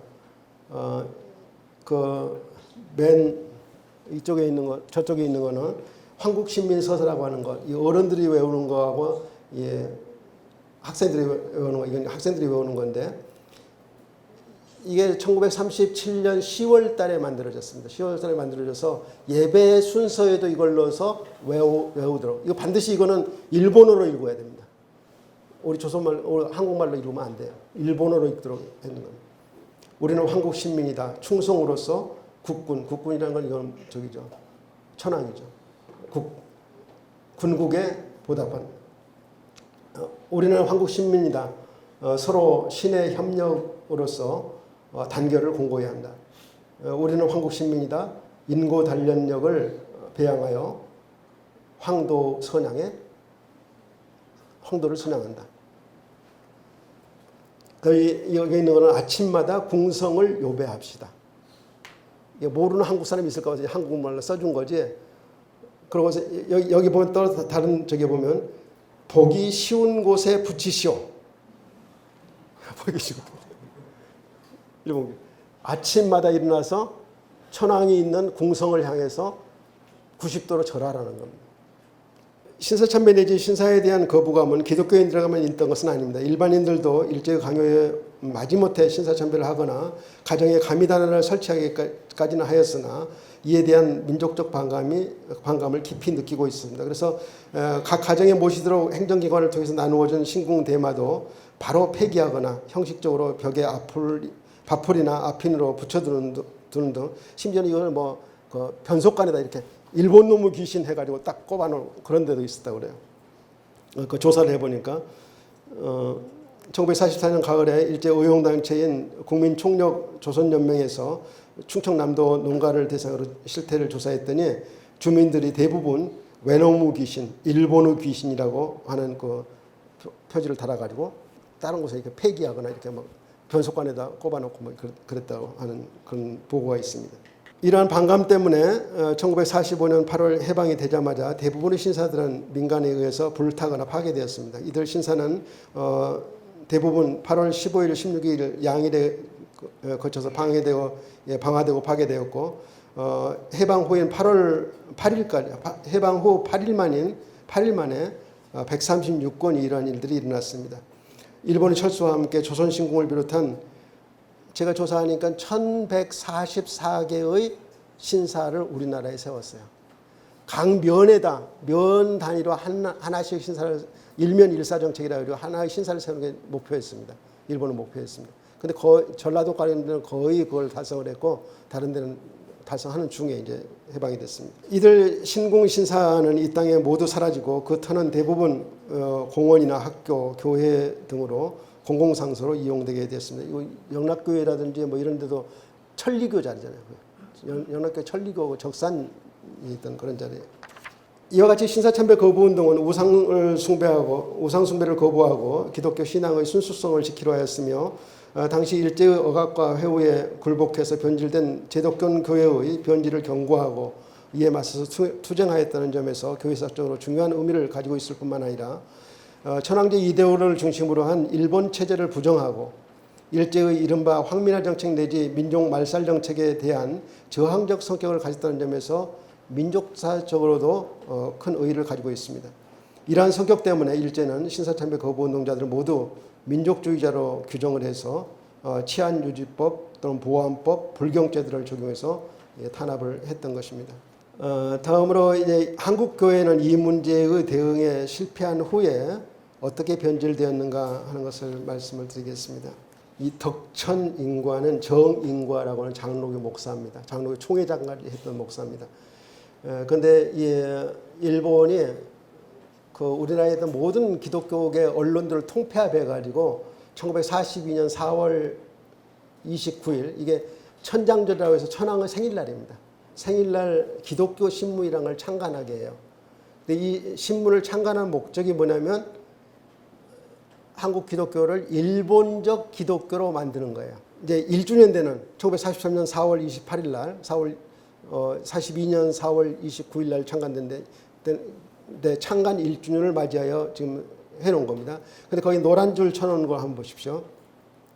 돌이켜 생각한데 본보는 이 본 신문은 시국화 조선 기독교계의 언론 통일과 일본적 기독교 수립을 목표로 하고 조직한 조선 기독교 신문 협회를 뭐 해가지고 일본적 기독교를 수립한다는 거예요. 그런데 일본적 기독교라고 하는 것은 사실은 기독교가 아니에요.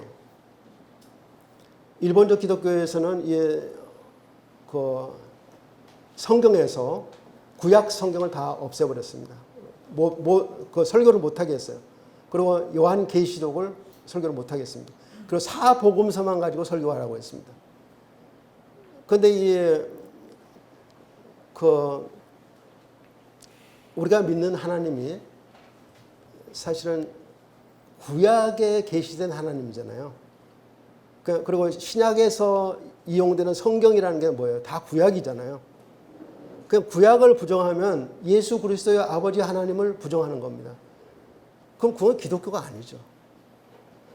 뭐 더 얘기할 적도 없는데 어쨌든 이 구약을 부정하고 이 종말론을 얘기하는 계시록을 부정하는 그런 기독교는 사실 일본이 그런 것이 일본만 그런 게 아니라 사실 나치 정권에서 나치들이 유대인 박해하고 이러면서 유대교 사상이 뭐 있다고 그래서 나치에서 그렇게 했던 이제 그런 겁니다. 그래서 그걸 이제 본받는 걸로 할 수 있고 일제는 1931년 9월 만주를 침략하여 대륙 침략을 재개하고 1937년 7월 중일전쟁을 도발해서 전시체제에 들어갔습니다.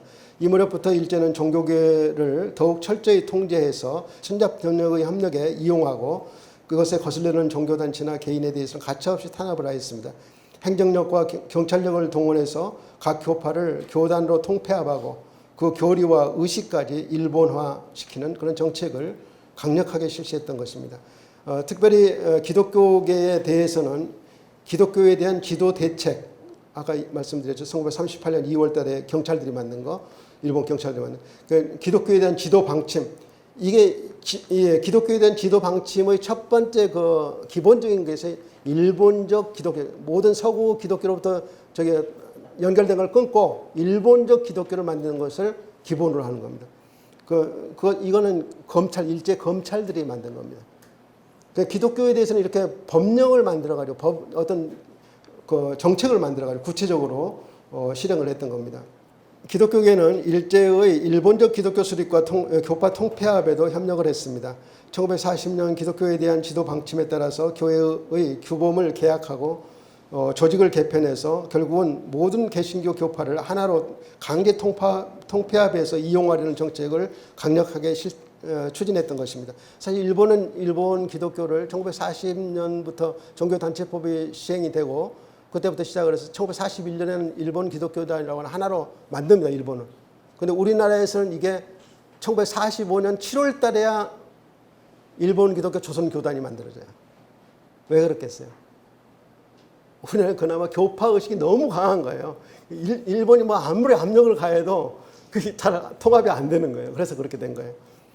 물론 이러한 정책은 한국교회가 워낙 교파성이 강해서 우여곡절 끝에 1945년 7월에야 이루어졌지만 그 이전에도 교파별로 이러한 작업이 추진되었습니다.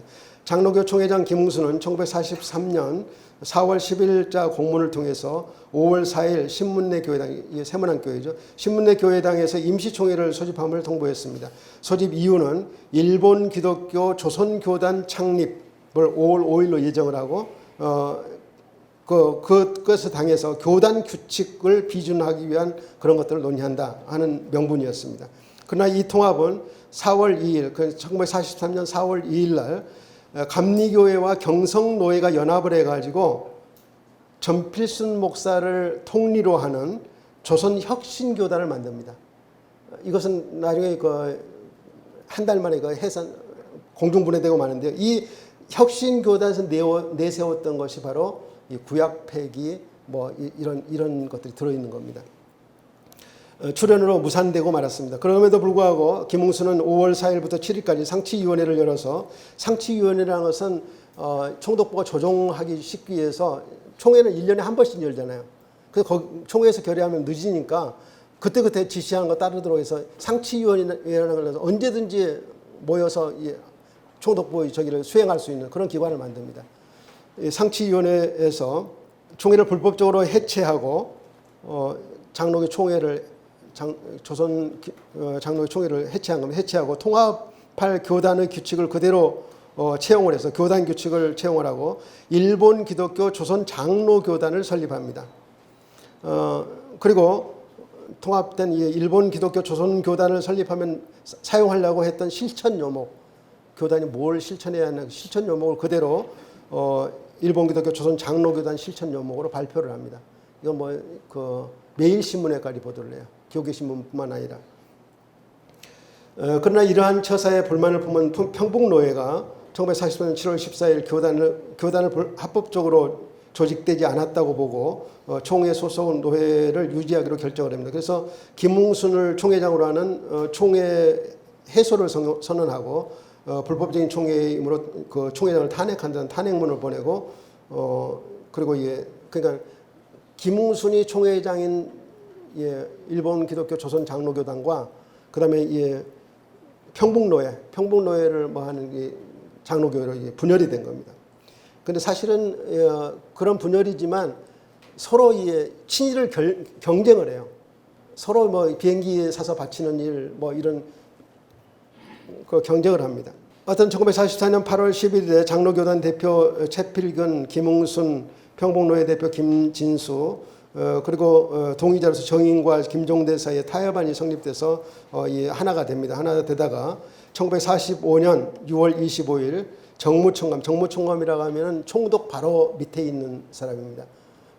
국무총리 같은 거죠. 오늘 정무총감 엔토가 장로교, 감리교, 구세군 지도자 55명을 자기 사무실로 초대를 해가지고 기독교계를 통합해서 일본 기독교 조선 교단을 만든 것을 종용을 합니다.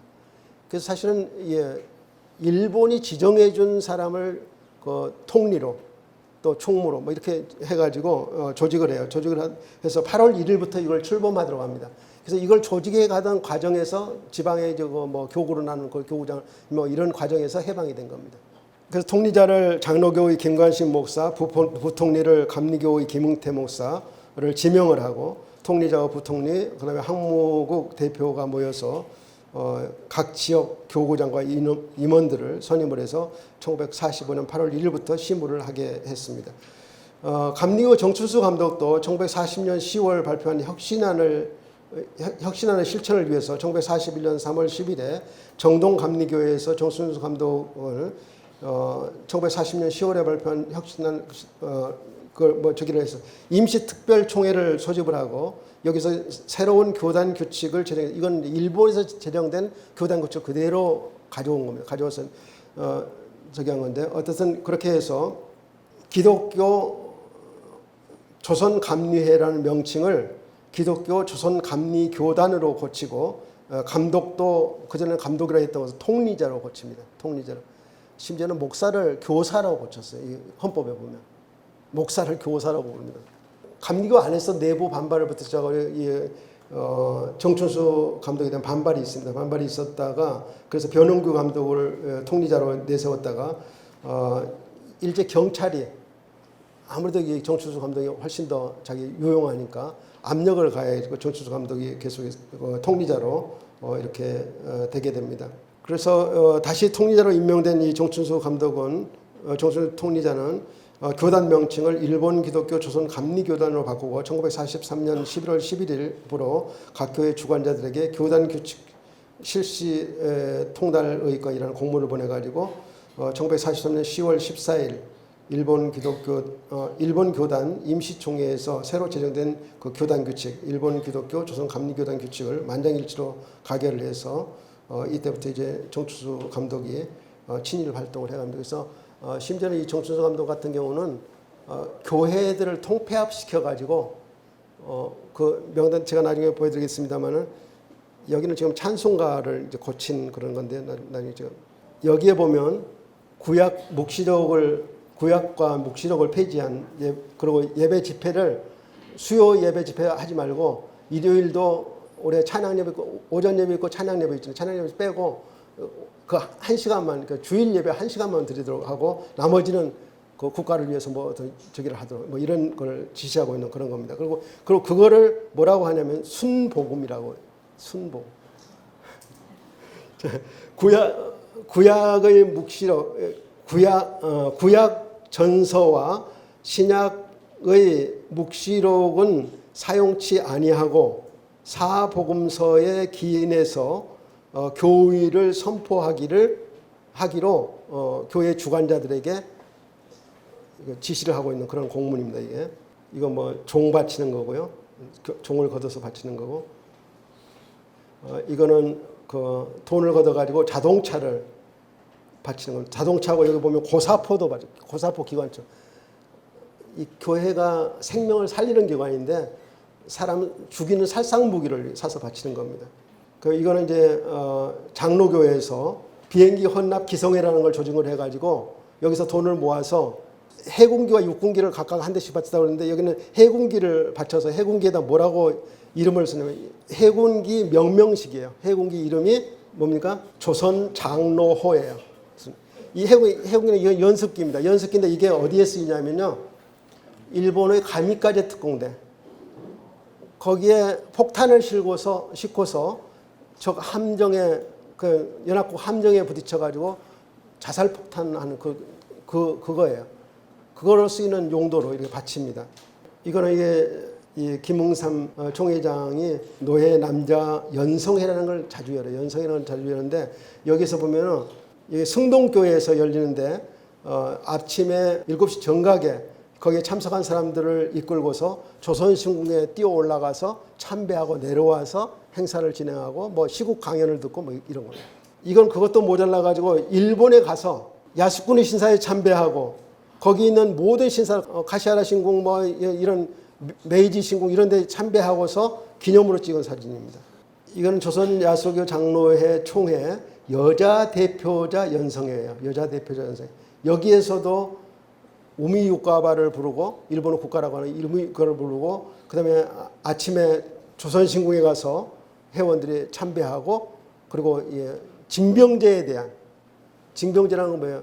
우리나라 사람들이 일본 군대에 들어가는 거 아니에요? 그 징병제를 여자들한테 뭐 해서 자기 아들 뭐 이런 사람들 군대에 내보내도록 독려하는 그런 모임을 기독교인들이 하고 있는 거예요. 이것도 징병제에 대한 감사 신도 대회를 승동 예배당에서 하고 있는 거고요.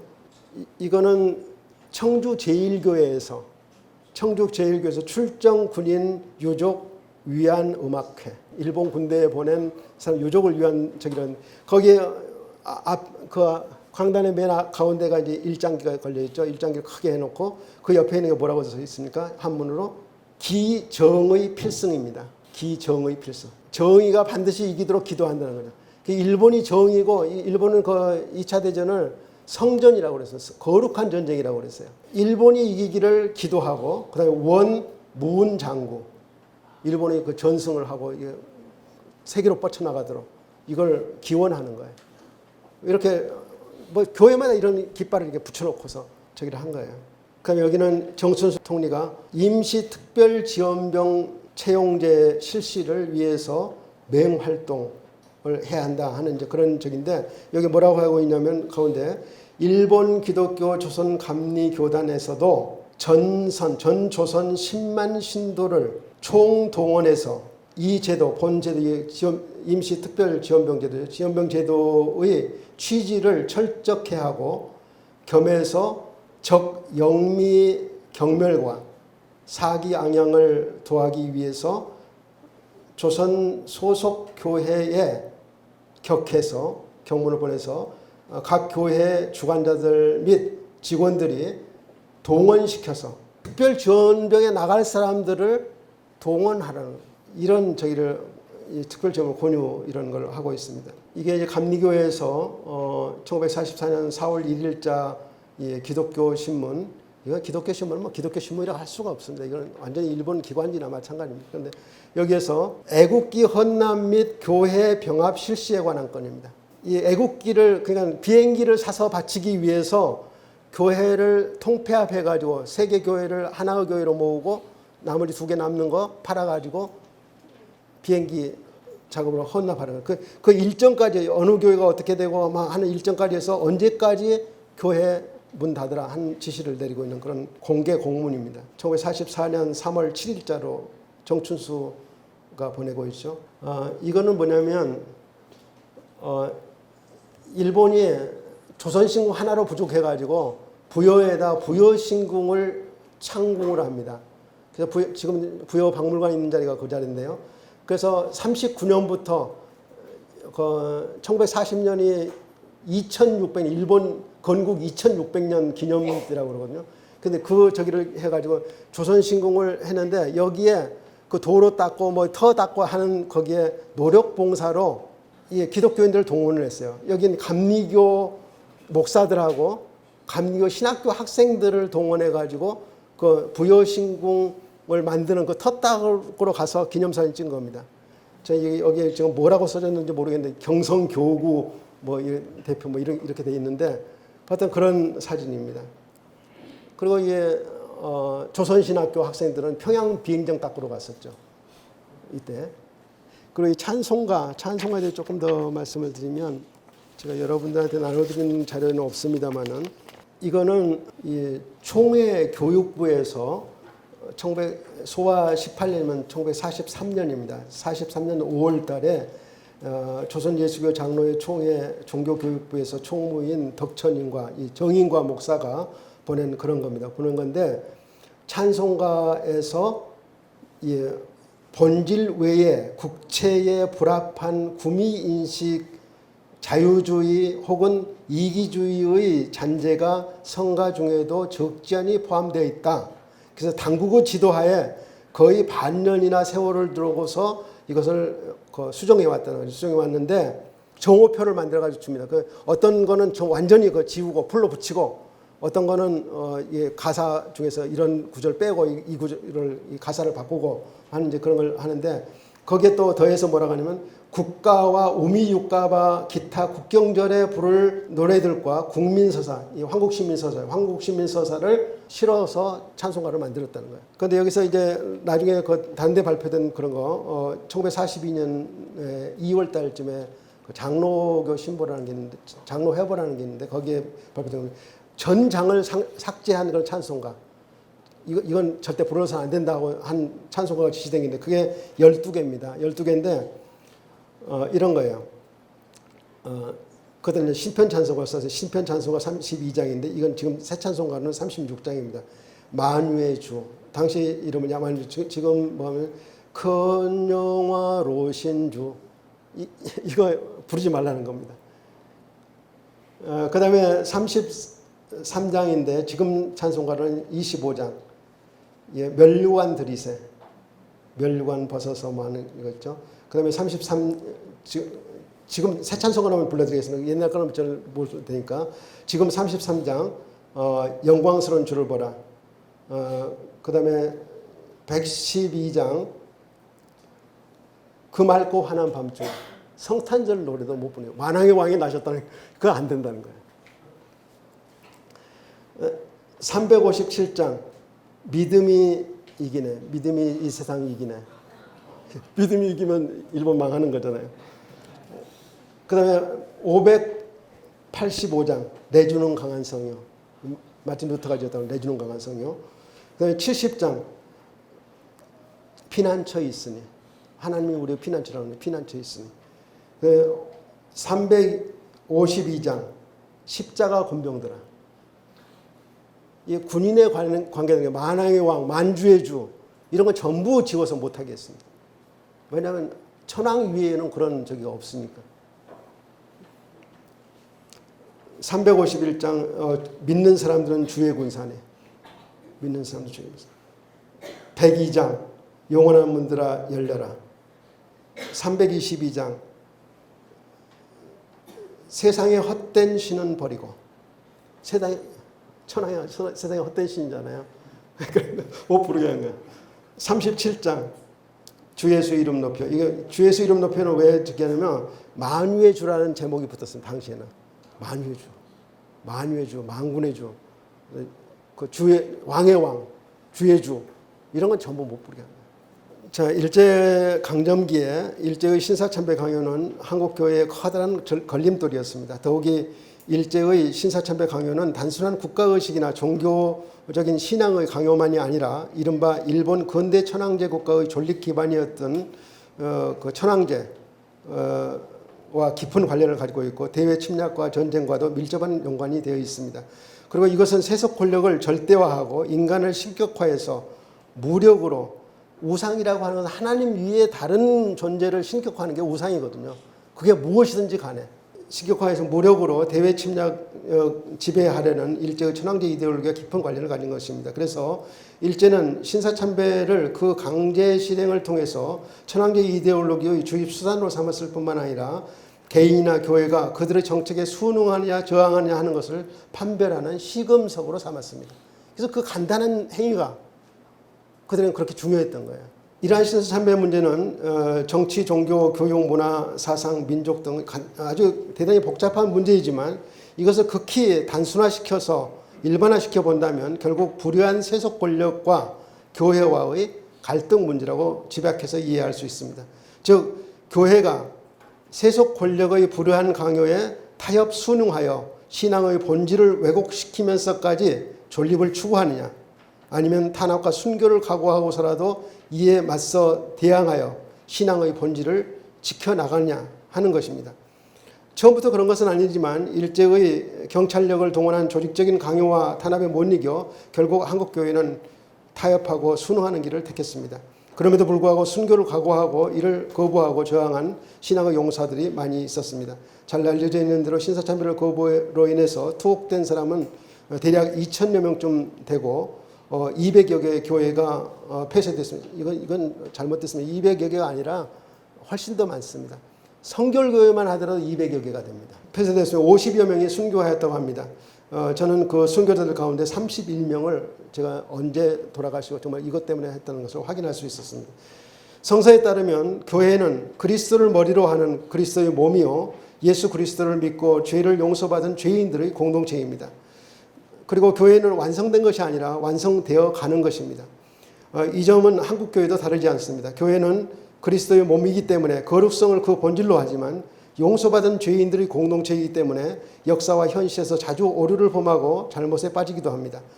그때마다 교회는 성서의 말씀에 비추어서 거듭거듭 회개하고 용서받고 새로워지고 본질로 돌아가야 합니다.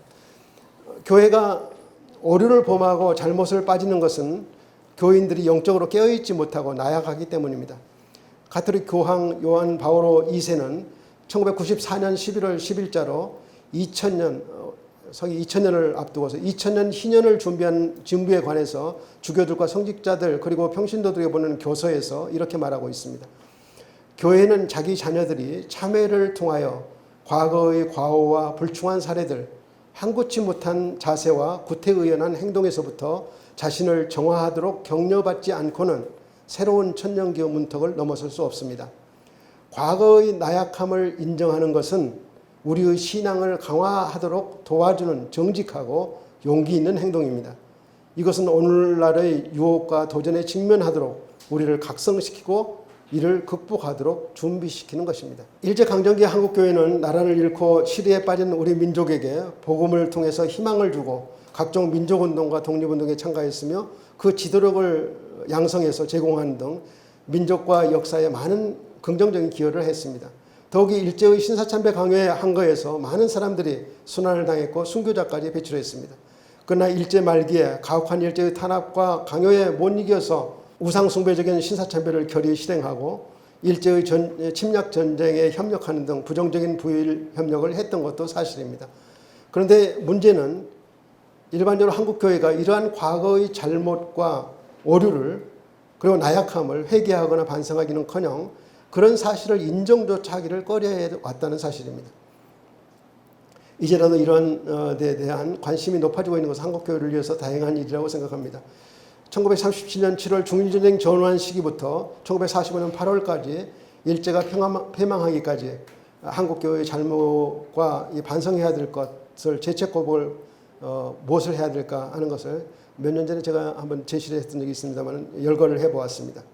첫째로는 우상숭배적 신사참배와 신도의식을 공인하고 실행한 일, 거룩한 예배의식에 세속국가의 이른바 국민의례를 도입 실시한 일, 찬송과 가사를 삭제하거나 가사를 개사해서 하나님의 통치권을 부인한 일, 신구약 성서를 축소, 배제하고 잘못된 해석과 선포를 한 일, 교회의 규범을 개혁해서 조직을 개편해서 교회의 전통을 문란시키고 교회의 일제의 강제 통폐합에 응한 일, 교회를 통폐합하거나 교회의 재산을 처분하고 교인들에게 헌금, 헌납을 강요해서 일제의 침략 전쟁에 협력한 일, 강연, 언론, 좌담회, 연성회 등을 통해서 일제의 그릇된 이 교화운동에 참여한 일, 이런 일제 말기의 교회의 변질 개편과 부일 협력 활동은 교회의 본질을 훼손하고